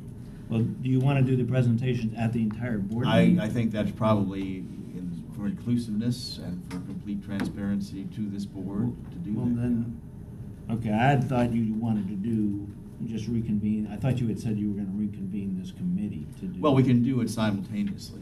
The committee can make a recommendation. After hearing the presentations, the committee can make a recommendation, and the board should hear the presentations too. Will the board then, on the 25th, make an award? We can choose to make an award at that point, or we can. Then defer if it the until board then. might make an award, then what I would do is I would say, when we reach back out to the other two that have not already provided a best and final offers, we should ask the other two for a best and final offer, so that the board That can be was my, prepared I agree. That makes to sense. award. I misunderstood that. Maybe I thought we were just going to reconvene the committee. So are we negotiating with them in the public arena? No, No, not at all. their best and final offer comes to the board, it's just Yeah, presented. no, we are being able to look them in the eye and hear the subtleties of their specific relationships with decision makers in Washington DC that can have a substantial impact on this organization. And I think we're not in a sprint here, so it'd probably be better for the board to weigh in on the qualifications. I liked where you were heading better without the cost. Then pick number 1, 2, 3, and then authorize our procurement officer to go negotiate the best and final offer with the number one ranked firm. I think it's cleaner that way. And even if they're presenting to the board for final ranking of qualifications, we would not award that day. We would award in February. Well, Once the that's best why I and final asked- offer. Well, I'd hate to get it all, from my mind, it confuses some of the issues, and it's going to confuse these firms if all three firms have to put in a best and final offer before they're even You ranked. make perfect sense, Cliff. Thank So, you. Right, so that makes sense to me from a procurement standpoint to do it that way, but It's just, if you wanted to award at the January 25th No, meeting, you couldn't do it without it. I think having- Cliff's deferral and the operative word, we are not in a sprint now, you know, and. Right, so then what we will do at January 25th is if we had asked the three to come and make a short presentation Qualifications. on qualifications, and then the board members can ask questions and have a discussion, like you're gonna do this morning with the CPA firms. And then you can do a new ranking, and then staff would ask the number one ranked firm, if it's not Van Scoy, to present in BAFO. Agreed. For consideration and final award at the February board meeting. Much cleaner for the professionals involved as well. Yes. So, back to your question, you'd asked what qualifications we'd like to see them present on. I think you should stay consistent with the qualifications you asked them to submit on. Thank you, sir. Right. Thank you. I don't want to change the qualifications on the firms. And I think what we'll need to do is, Al, we'll need to send out to the board members the submittals that we got from each of the three top-ranked firms, so that all of the board members have the ability to review those proposals. And just for background, my recollection and Jim's are the same. I think the board wanted this type of input when we're headed in this direction. Thank you. So council, just to make sure that I have it, if the firms are available for the 25th, to come in, they're going to not deviate from the original RFP, their qualifications that were on the RFP. After that, the full board will let me know who's ranked number 1, 2, or 3. After that, then staff will go enter into negotiations or ask them for their best and final offer. Prior to that, all the board members, I'll work with staff to send the proposals that we received from all 6 firms, from the top 3 firms, to all of the board members. And I'll put a nice packet together similar to the one that you received for the for the auditing committee. Correct? Yep. Yep. That's my understanding. All right. Are we ready now to proceed to the auditing committee duties, or,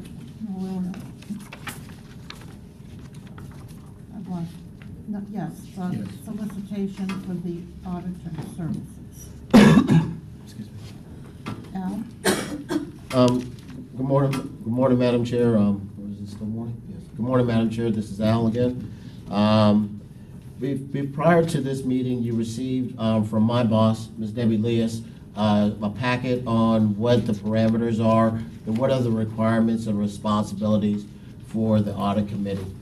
And I'm sure that everyone's read that. The action item that we bring before you today, I'm not quite sure if, I'm looking at GC, I'm not quite sure if it's an action item, but there's a process that we have to go through in order to award, make a recommendation, for you to make a recommendation to the full board of directors for the auditor. So Right, I Julie, have, can I stop? I'm sorry. I have a question before we go through this exercise. Yes, ma'am. Mr. Chair, is it your intention to take this whole process to the full board as well? No, I think it's a uniquely different situation, and I don't see the Lawrence hat in this. Okay, that's all I wanted to know, because I really try real hard not to go through exercises in futility and when we don't have to. So in this case, the Finance Committee is sitting in its capacity as the auditing committee. Given the under-state statute and given that authority by the board to sit as the auditing committee. So your obligation is to rank the auditing firms. You sit as the evaluation committee, kind of like what we did as staff on the lobbying committee. So you will rank the firms that are here, the auditing. That'll go to the board for a final decision based upon your ranking. So that's what you're here to do today. The Finance Committee shall receive oral presentations from all firms that submitted proposals. The committee will then rank firms in order of preference and make a recommendation to award at the next board meeting. Little background. TBARTA requires a certified public accounting firm to perform annual year-end financial audit and related service. following section 218.391 of the Florida statute, the TBARTA Governing Board established the Finance Committee as the audit committee to assist the governing body in selecting an auditor to conduct the annual financial audit. Basically what what GC just said. Procurement considerations. Evaluation criteria for the audit services RFP was approved at the December 7th TBARTA Finance Committee meeting. Immediately following that, staff released the RFP. The RFP was in accordance with TBARTA's procurement policies and was posted on TBARTA's and PSTA website as well as DemandStar. On December 14th, we received 3 proposals. The evaluation criteria was in line with what you approved. Qualifications and experience, 400 maximum points. Audit approach, 300 maximum points. Price, 300 maximum points. Staff had an evaluation committee just to make sure that since this is work that staff does on a routine basis, staff had an evaluation committee. The evaluation committee was comprised of TBARTA staff and PSTA employees. The PSTA employees that participated in this were all from the finance division and all have a deep background in financial and have dealt with the auditors. The subject matter expert was my boss, Ms. Debbie Leas. The evaluation committee met on the 21st and ranked the proposals in the following order. Malden and Jenkins was ranked number 1. Clifton Larson Allen was ranked number 2. Moore Stevens Lovelace was ranked number 3. Clifton Larson Allen was ranked highest technically. Malden and Jenkins was ranked second highest technically. Moore Stevens Lovelace was ranked third highest. All firms have the capacity and the ability to perform the services that we require. The fiscal impact, this agreement is to be funded by operating funds. Once again, the process is that the Finance Committee receive oral presentations from all firms that submitted proposals. The committee will then rank the firms in order of preference and make a recommendation to award at the next board meeting. What I've taken the liberty to do is staff, and I do want to acknowledge staff, Ms. Lisa Nooner. She's new to PSTA. She's been acting under my guidance, and she's done a phenomenal job on all of the TBARTA solicitations. Also, Michael Case, the project manager for TBARTA. He's been a pleasure to work with, and I'm just so happy that we were able to have the processes for all your solicitations go through flawlessly. All 3 firms are here. Staff sent you the evaluation criteria, the scope of work, all the documentations for you to be able to perform your review. Basically, like Alan said, the same thing that staff did for the lobbyist solicitation, we're about to do here. With that, the protocol for this. I've spoken to all the auditing firms, and this is a public meeting. However, out of respect to your colleagues, I ask when another firm is up giving their presentation that the other firms will recuse themselves. After that firm is done with their presentation, they'll leave. The second firm will come back up, will come up, give their presentation. After that, the third firm will come back up, but the third firm will stay, and the other 2 firms will be asked to come back in as this is a public meeting in the sunshine. Any questions? Do you have any idea how long their presentations will take? I gave the firms, staff has asked the firms to limit their presentations to 5 minutes. However, there may be Q&A, and that's at your pleasure. Some of the firms do have handouts that they want to provide, and I'll provide those to you, as well as general counsel and the clerk for public record purposes. So we have enough, is the meeting at 12 scheduled for this room, Brad? It is, but it was advertised at the conclusion of the TBARTA Finance Committee, so. All right, so it's not gonna interfere with anybody else's work I think it should be okay. if we go over? Okay, just double check. Any other questions, Madam Chair? No. Thank you. The first firm that will be presenting, and I'm doing this in alphabetical order.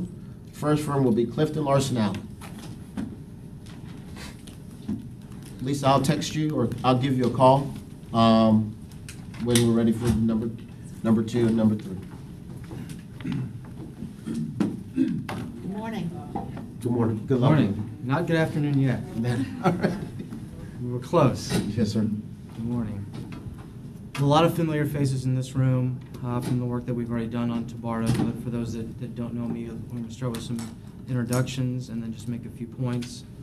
Trying to keep this within 5 minutes and then address any questions that you all have. So to start, my name is Andrew Laughlin. I'm the proposed engagement principal with primary oversight of the audit for the next fiscal year, for which we've bid on. Just a little bit of background on myself. I've been doing this in this business, as in the business of auditing and assurance services, my entire career. Just within the last 10 years being at CLA, focusing entirely dedicated to the local government sector. So spending all of my time focused on Florida local governments. And that's what I do, it's what I love doing, it's my passion, and that's where I sit with you all today here. Let me also introduce our manager is Sue Pagan. You've all probably seen her in presentations and such, but she was out of town and was not able to attend. But I brought my proposed engagement senior here, Kim, so she can introduce herself. Hi, good afternoon, or good morning. My name is Kim Pobletti. I'm the proposed engagement senior for Clifton Larson Allen, and I've been in public accounting for over 12 years, 8 years with Deloitte on Guam, and about 4 years here at CLA in the state of Florida. I focus heavily on state and local government, including federal and state single audit. I have a lot of experience with cities, counties, since I've moved and relocated here to Florida, and transit agencies to include TBARTA, as I was a former auditor, and HART, and currently the auditor of PSTA. Great, thanks, Kim. Not many seniors will find our engagement team with 12 years of experience and fully dedicated in the government sector, but that's Kim. She's a great asset to the team and has been on TBARTA as well as all of our audits. So I just want to make 3 important points that I feel gives us a competitive advantage. Number 1 is experience, both nationally and locally. So on a national level, as we put in our proposal, we're the #1 provider of single audits, and TBARTA is almost 100% dedicated to federal and state grant funding. So from the single audit submissions and the data for the Federal Audit Clearinghouse, we were from January 1 to December 31, 2016, we were just over 800 submissions nationally. The next firm in line was RSM at number 2 that had 500, and all the other firms well below that. So we're far and away #1 in terms of delivering single audits. We understand single audit. We have a strong, dedicated team both locally and nationally to ensure commitment. We have a designated single audit reviewer to make sure that all of the work that we do goes with extreme high quality. That's on the national level. Then on the local level, as Kim and I mentioned, we know transit. We know transportation entities. We audit them. We do consulting services for them. So Kim named some, just to name a few. We either currently or have done in recent years work for Hillsborough Transit Authority, Pinellas Suncoast Transit Authority, Ford Pinellas, Lee County Metropolitan Planning Organization, and also been your auditors for the last number of years on TBARTA. And so this will be we've done 3 years as a dedicated team, Kim, Sue, and myself on the TBARTA audit, and this will be number 4. So that really speaks to our experience in serving local governments, especially in the transportation arena within the Tampa Bay area and throughout Florida. Number 2 I'll talk to is the little competitive advantage is just familiarity. Look, we know TBARTA. We understand your operations from both an operational and financial point of view. In my opinion, it's just a little late in the game to be trying to go through a transition to a new auditor, considering your fiscal year end. It was already September 30, 2018, and now we're in January 2019, and so this whole process will get finalized. It's a little tough to go through an auditor transition in February. You have to review predecessor work papers and go through all the understanding of the entity, when I know you all will be motivated to try to get that audit report released as soon as possible. So it's just a tough point in the game to go through a change, whereas if you continue with us, we're going to hit the ground running. It's the same team. We know you all very well. We have a great working relationship with your internal team members, both at TBARTA and at PSTA, taking over administrative and financial functions. So we know you so well, great rapport with the existing team. As the old adage goes, if it ain't broke, why fix it? And so I throw that out to you. Plus some of the additional work that we've done just in this past fiscal year in helping try to facilitate and process improvements surrounding your administrative and financial practices. One such engagement was where we took a deep dive into all of TBARTA's grants. It was 4 federal programs, 1 state project for the year ended September 30, 2018. It was 5 total, and we had 10 recommendations for improvement around compliance-related matters. So I know you all, as an elected body, want to see kind of a status update of that. Here's where we were when I presented that to you all just months ago. Where are we next year? So it'd be tough to kind of go through an auditor transition during that as well, when we have all that knowledge and all the work papers that we can refer back to help us get you all a new communication on where the entity stands going forward. So no, it just makes sense again to continue this relationship, at least for the foreseeable future, to help kind of see that out, as TBARTA has gone through a lot of administrative and financial transition just recently. Last point I'll make, and then I'll open up to any questions. Competitive advantage here is what I'm going to call passion. Of the 3 firms that Al listed, we are the only local firm with a true Tampa presence. I'll just put a personal touch on this with my own story. I'm born and raised Tampa. I've lived in Tampa Bay my entire life, except for 4 years. I went off to Notre Dame for college, but then came scurrying back to embrace the warm weather again. Debbie, I'm sure you can appreciate that. So I have a vested interest in seeing the success of TBARTA, and elected officials have put their trust and confidence in TBARTA to help be a leader in regional transit planning and help find meaningful solutions in the Tampa area, and that's what I want to see. We're at the crossroads here. This is big moments ahead in the future of transportation in this region. So I want to be your committed partner through that because I have a vested interest. I live here. I'm excited to see the growth and development of TBARTA and fully meet its potential, and I want to help you all in any way I can along the way and be your partner in this and be in this together. So we've already demonstrated that we raised our hand last year to assist in ways you can, and we want to continue to do that in the future and be your trusted partner. So for that reason, I hope you continue with us as your partner in this thing and retain us as your auditor. And from that, 3 things: experience, familiarity, passion. I'll leave you with that. Address any questions you all have. Thank you, Clifton. Any questions from the board? No, you're very thorough. Thank you very much. Thank Cliff, you. you have anything, Cliff? Nope, know them well. Thank you. All right, thank you for your service. Thank you all. Thank you.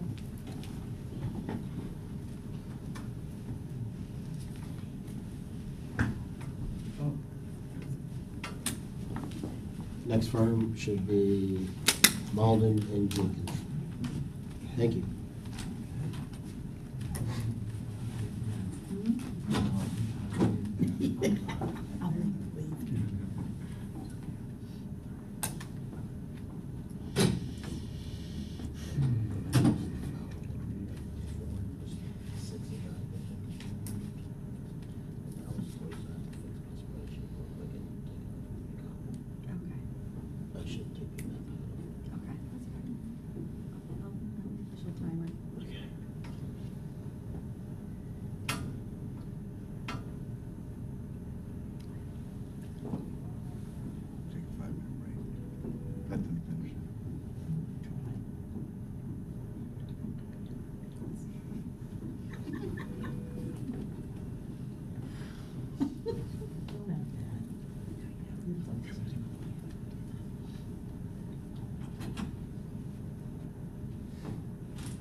Where do you want us?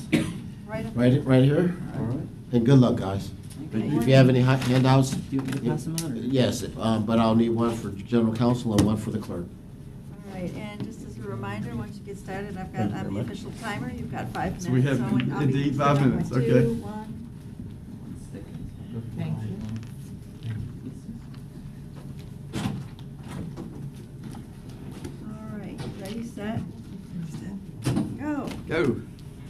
All right, Madam Chair, good morning. My name is Wade Sansberry. I'm a partner. I'm with Malden and Jenkins. Very happy to be here today. We've got a very, very brief presentation, and then obviously we'll be able to take any questions that you all may have. I, again, am a partner with M&J. I've been with the firm for over 22 years. I'm actually in my 23rd year. I'm all with M&J. I currently serve nothing but governmental entities and special districts and cities and counties all across the state. I am licensed both in Florida and Georgia. As you can probably tell from my accent, I'm not original to this area. I was actually born and raised in Georgia, and I started with our Macon, Georgia office, again, about 23 years ago. I am also the partner in charge of our Bradenton office, as well as a executive committee member. I would be the partner in charge of this audit if we were actually awarded. I'm going to have with me Daniel Anderson. Daniel Anderson, I'm an audit manager with the firm, do 100% governmental work, and I would be in charge of the day-to-day responsibilities for the audit. We also have listed here Trey Scott. He was actually the manager that we listed in our proposal. He was unable to be here today, but he is also the one that we would, either Daniel or Trey would be the intended manager on your engagement. And he has about 10 years of experience. He also, like me, serves nothing but governmental entities across the state. Who is M&J? We were actually founded in 1918. So last year we actually celebrated our 100th year anniversary. I'm very, very proud of that fact. Not many firms can say that they've been around for 100 years. We are a large regional audit organization. We provide professional services to our governmental clients here in the Southeast. That includes Florida, Alabama, Georgia, Tennessee, South Carolina, and actually North Carolina as well. We are dedicated to providing and improving public trust. Our motto is we do things right and we do the right things. Again, we are a large regional firm. We have approximately 280 professional staff within the firm. That's a little over 300 total employees of the firm. This is spread over our 8 office locations, again, in the Southeast. We provide over 340,000 hours of service to our clients annually. We have currently 53 total partners within the firm, 12 of which, again, like myself, are 100% governmental. That's all that we do all year round. Additionally, we are a member of Prime Global and RSM Alliance. These are 2 Alliance memberships that give us access to national and international resources if and ever we were ever to need them, which we have actually not needed for many, many years. But I always like to point that out, that while we are a regional firm, we actually have, our reach is global. We have 85,000 hours of service that we provide to our governmental clients. We have approximately 90 individuals within the firm that have current experience serving entities such as the authority. We are auditors for approximately 450 total governmental entities across the Southeast. Here locally in the state of Florida, we are the auditors for the South Florida Regional Transit Authority as well as the Lakeland Area Mass Transit District. We're also the auditors of 7 other standalone transit systems and another 11 which are part of our larger governmental entity. The next slide is obviously regarding single audits. You all are hopefully going forward looking for a lot of grants coming forward. We have a lot of experience in that regard. This chart represents our number of single audits we perform within the Southeast only. We do have a lot of experience with client transitions. And obviously, if we were selected, this would be a change for you all. We have done that support. We have done that many, many times. Recently, we try to make that as painless as possible for our clients. In the end, we are very much excited about this opportunity. We certainly have the capacity and the experience to serve you, and we will meet any and all of your deadlines going forward. In the end, we absolutely want to serve you guys and look forward to hopefully being able to work with you. We've got 1 minute left. Okay.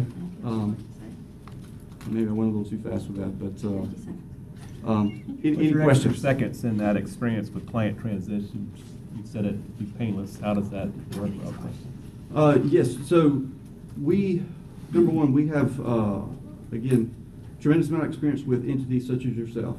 We're not going to come in and try and ask your staff to reinvent the wheel for us. We're going to be able to utilize what you all have provided in the past through a lot of planning and a lot of guidance we've already have with other clients to be able to make that process as smooth as possible. Obviously, we're going to be doing some things in the very first year that your prior auditors have not essentially done for a little while. That's going to be a lot more in-depth systems understanding, internal control documentation, and testing because they already have that knowledge and experience with you all. We would need to gain that knowledge, and so that's really the only thing that would require us to have additional time in the first year going forward. I'm good, Madam Chair. No questions. Thank you very Good much, question. gentlemen. Thank you very much. Thanks, guys, good luck.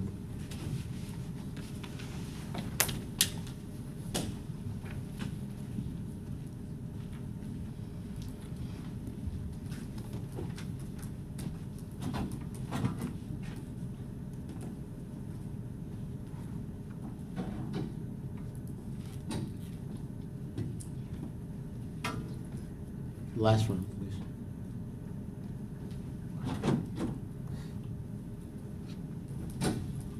Joe, we're gonna be just a little bit behind, but not long. Oh, Okay.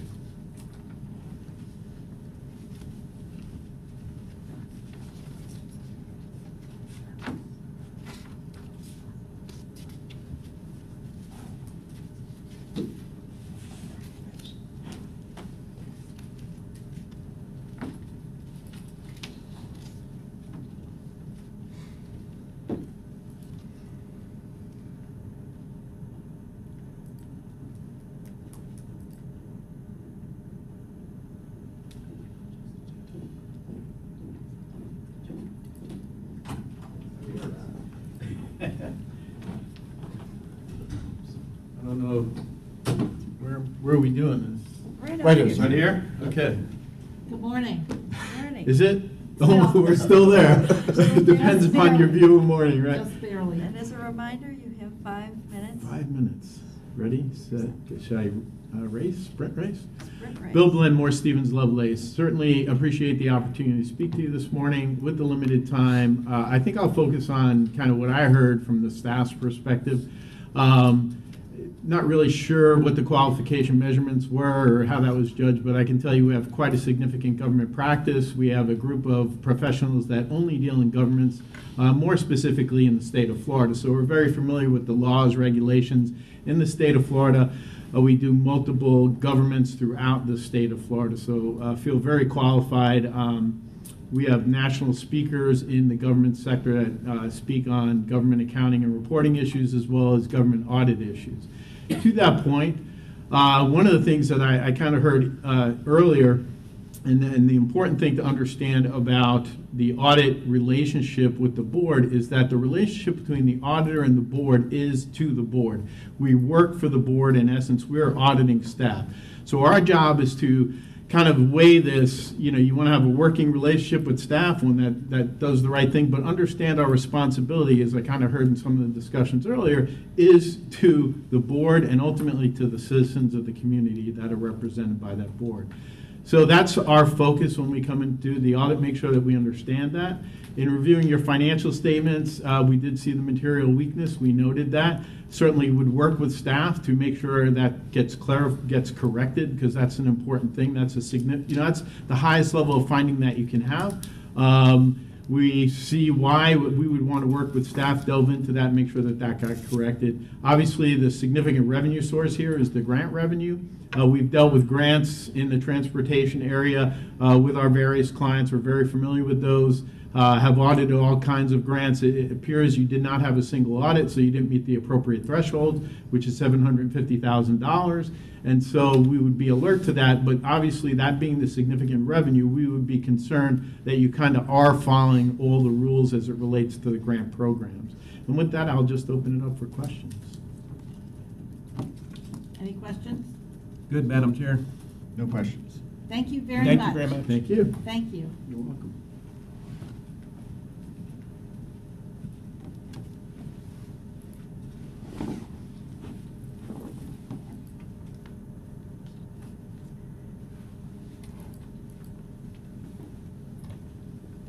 Is he gonna give us the next steps? You can bring everybody in. Next step is, yes, will be your evaluations, and what Al will do is he's got the spreadsheet.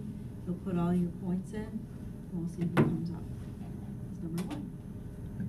Can we talk it through and vote, or are we going to rank blindly, or hand you a piece of paper, or how are we going about that We'll refer that process? to Mr. Burns.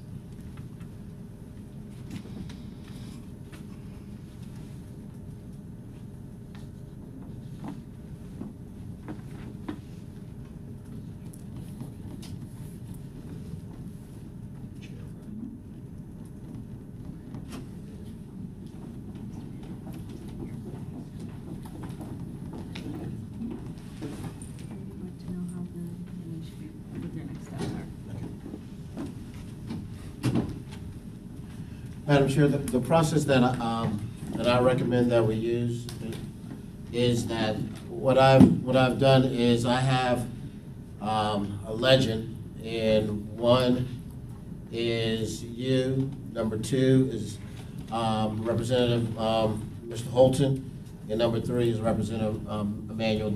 So there aren't names.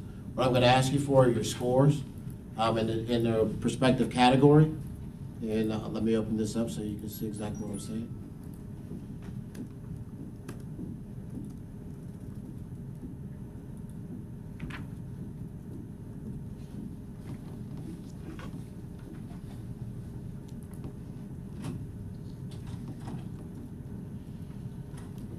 So, for example, Madam Chair, I'll ask you for your scores out of the 400 in qualifications and experience.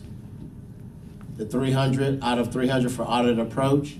Number 2 would be Mr. Holton. I'd ask you for your cumulative points for section 2 and section 3, and so on and so forth. After that, I'll ask you if you have any questions or anything of that nature, or if you want to have any type of discussions based on technical. After that, then I'll show the pricing summary, and it'll have the ultimate ranking based off of pricing. We did receive pricing for the entire 5 years. Typically, best practice, procurement practice, is when you take it before the board of directors, you take the base plus the options.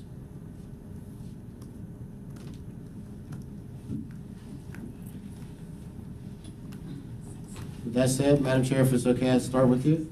I had a question for legal. On this process for final ranking, once 1, 2, and 3 are determined, will there also be a negotiation for best and final offer, or is it done right here as it relates to cost? I don't have the RFP in front of me. Did it provide for a best and final offer? Yes, sir. So yes, the answer is yes. So we're going to rank 1, 2, 3, and then there will ultimately be a best and final offer. At the board's wish. If the board says, hey, we're good with what we have, then whatever the board will, that's. I would like to follow the RFP guidelines and get to that last step with the best and final offer being presented by the number 1 firm that we rank. Right? Thank you. Alan, Madam Chair. Yeah, Michael. Michael Case, TBARTA staff. The statute says that the audit committee should rank them, and that ranking will be advanced to the board. The board will make a selection, and then the negotiation will occur per the board's decision. That clarifies. Are we going to get that little sheet, or we have to just jot this down ourselves? Say again, sir? Do you have that for us? Do I have it for you? Or do you just want me to write it down here? Just write it down on you. Okay. And then I'll plug it in on the screen up here. Without names, without your name. Without my name. On number 3, was it? Would you try it? Okay.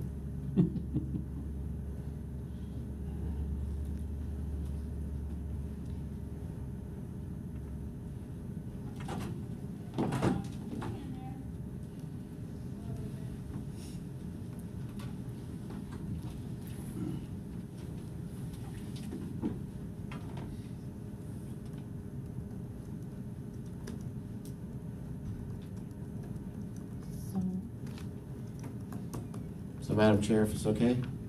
Yeah, let's start with Cliff. Do you have your rankings, Cliff? I do not. So if you're starting with me, you're going to be behind already. I'm getting there. Jim, do you have yours? Now, are you is it simpler to do a 1, 2, and 3, or do you want actual technical? You want a numeric value placed on this, because the metrics are somewhat, What staff typically does, and we're following the same process that staff does, we typically put a numeric value to each one. So I'm happy to go first if that's the will of the group, and to see if I understand what you're saying. So CLA is the first one is CLA, is that the one that's up Yes. there? Okay. So I have for the technical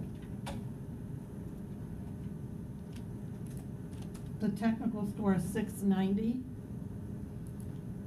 Yeah. Are you putting that in?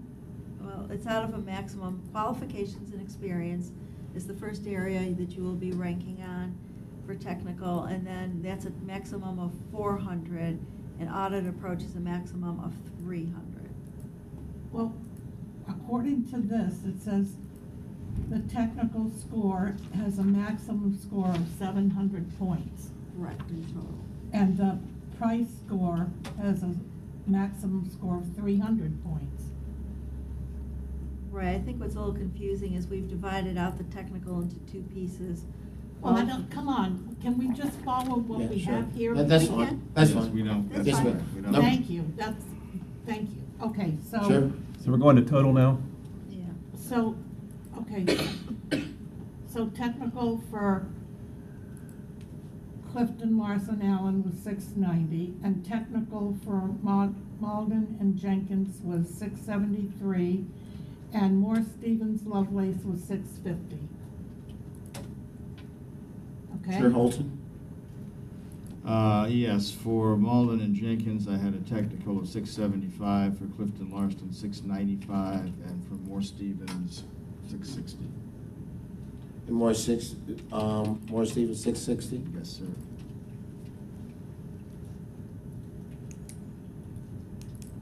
I had Clifton Lofton at 680, M&J at 675, and MS at 650. Okay, for Clifton, Lawson, I had price score at 300, and what's the next one? Oh, for Malden and Jenkins, 300, and for Moore, Stevens, Lovelace, 300. Yeah. Oh, did I do that right? Wait a minute. The pricing will be an automatic Yeah. based on what they've submitted. Right, I understand that. Appreciate that, yeah. So we're not ranking on price. It's qualifications, and then we're done.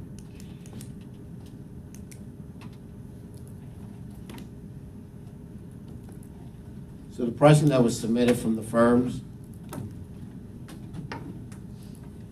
for the total value, Clifton Larson Allen was 88,925, M&J 67,185, MSL 81,375.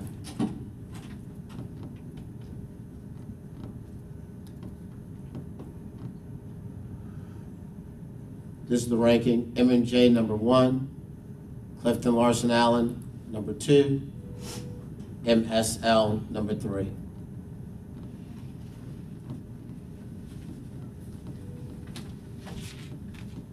Once again, the recommendation is you've heard presentations from all the firms that submitted proposals. You've ranked them in the order of preference based off of the technical. And I think the next step, if I'm not mistaken, GC, is to make a recommendation to award at the next board meeting. Right.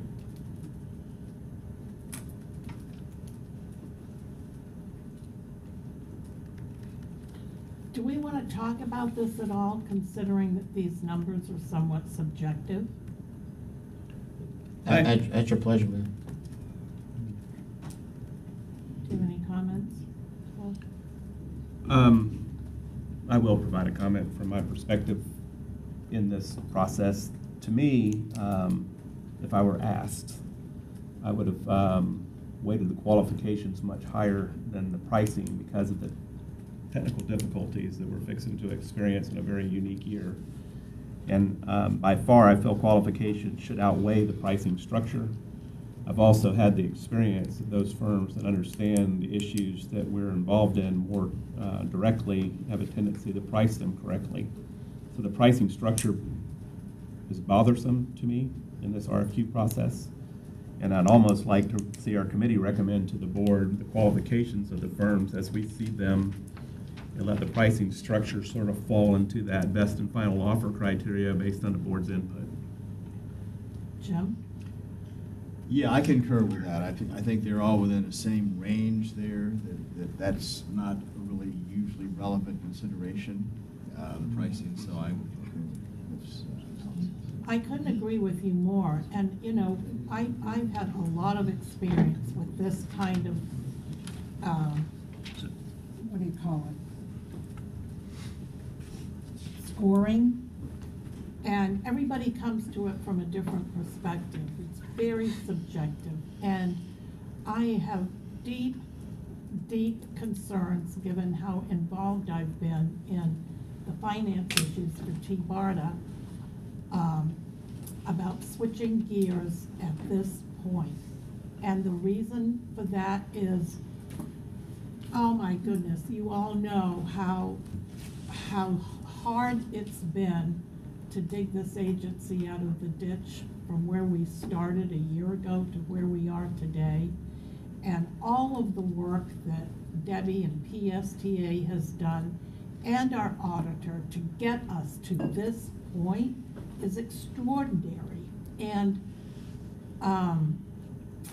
given that we are poised to receive some very big dollars very quickly, I would really like us to stay with Clifton Larson Allen. And as it relates to the pricing,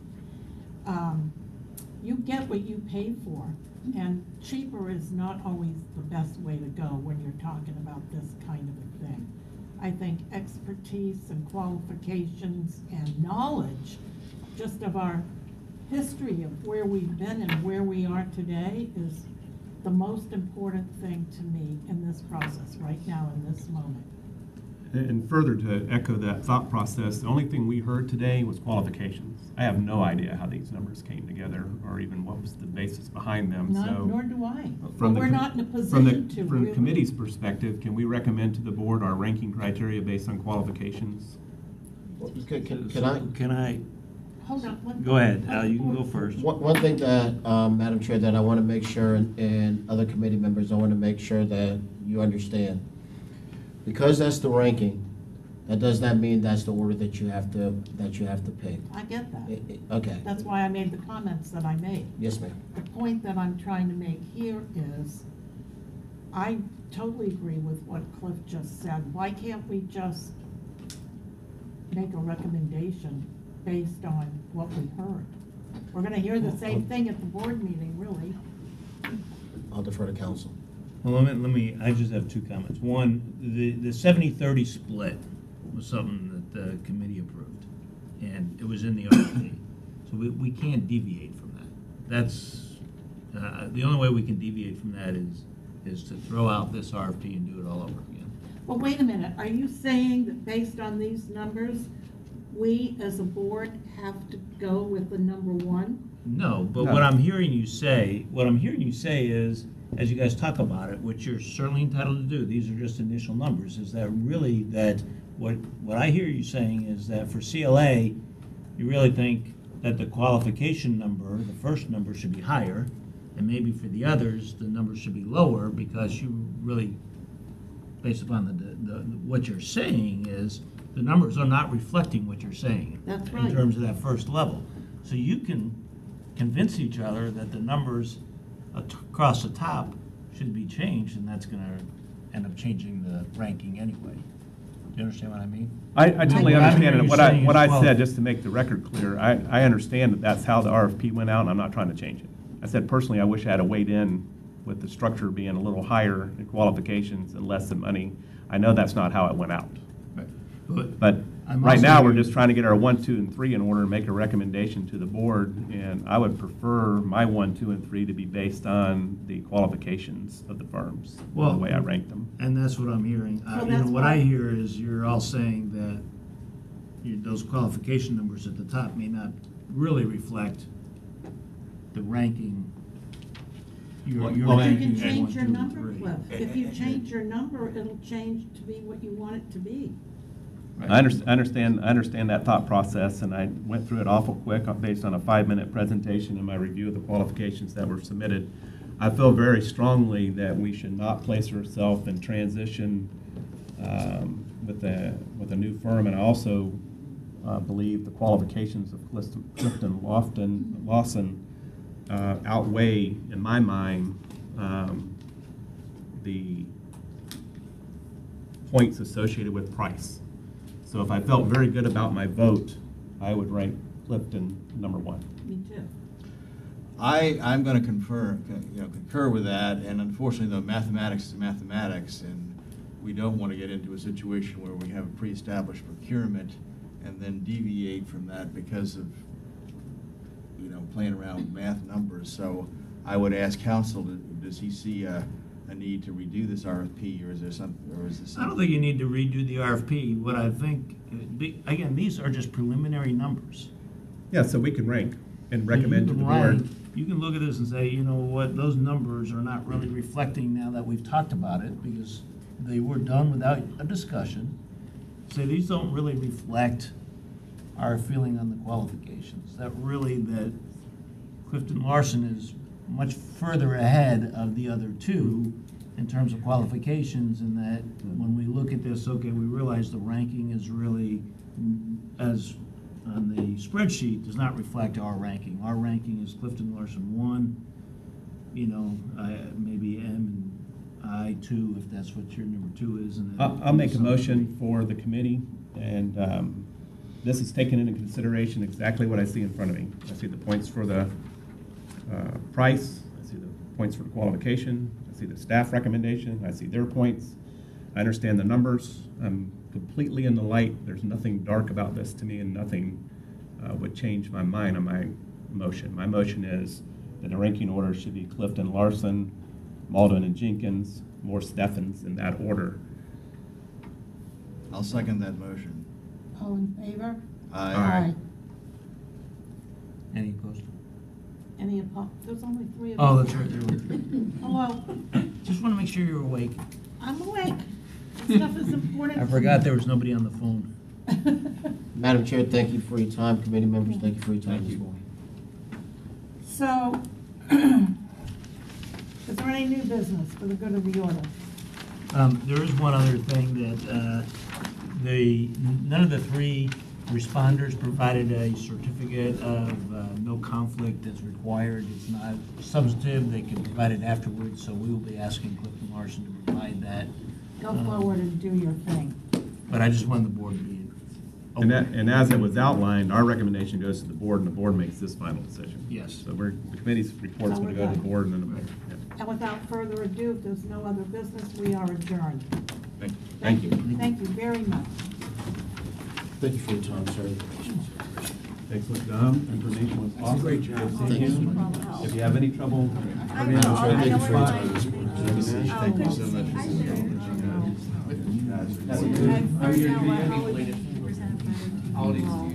It's, a lot of that stuff that you get, one thing, and that's. Hope your new year keeps going the way it started off. I know that very well.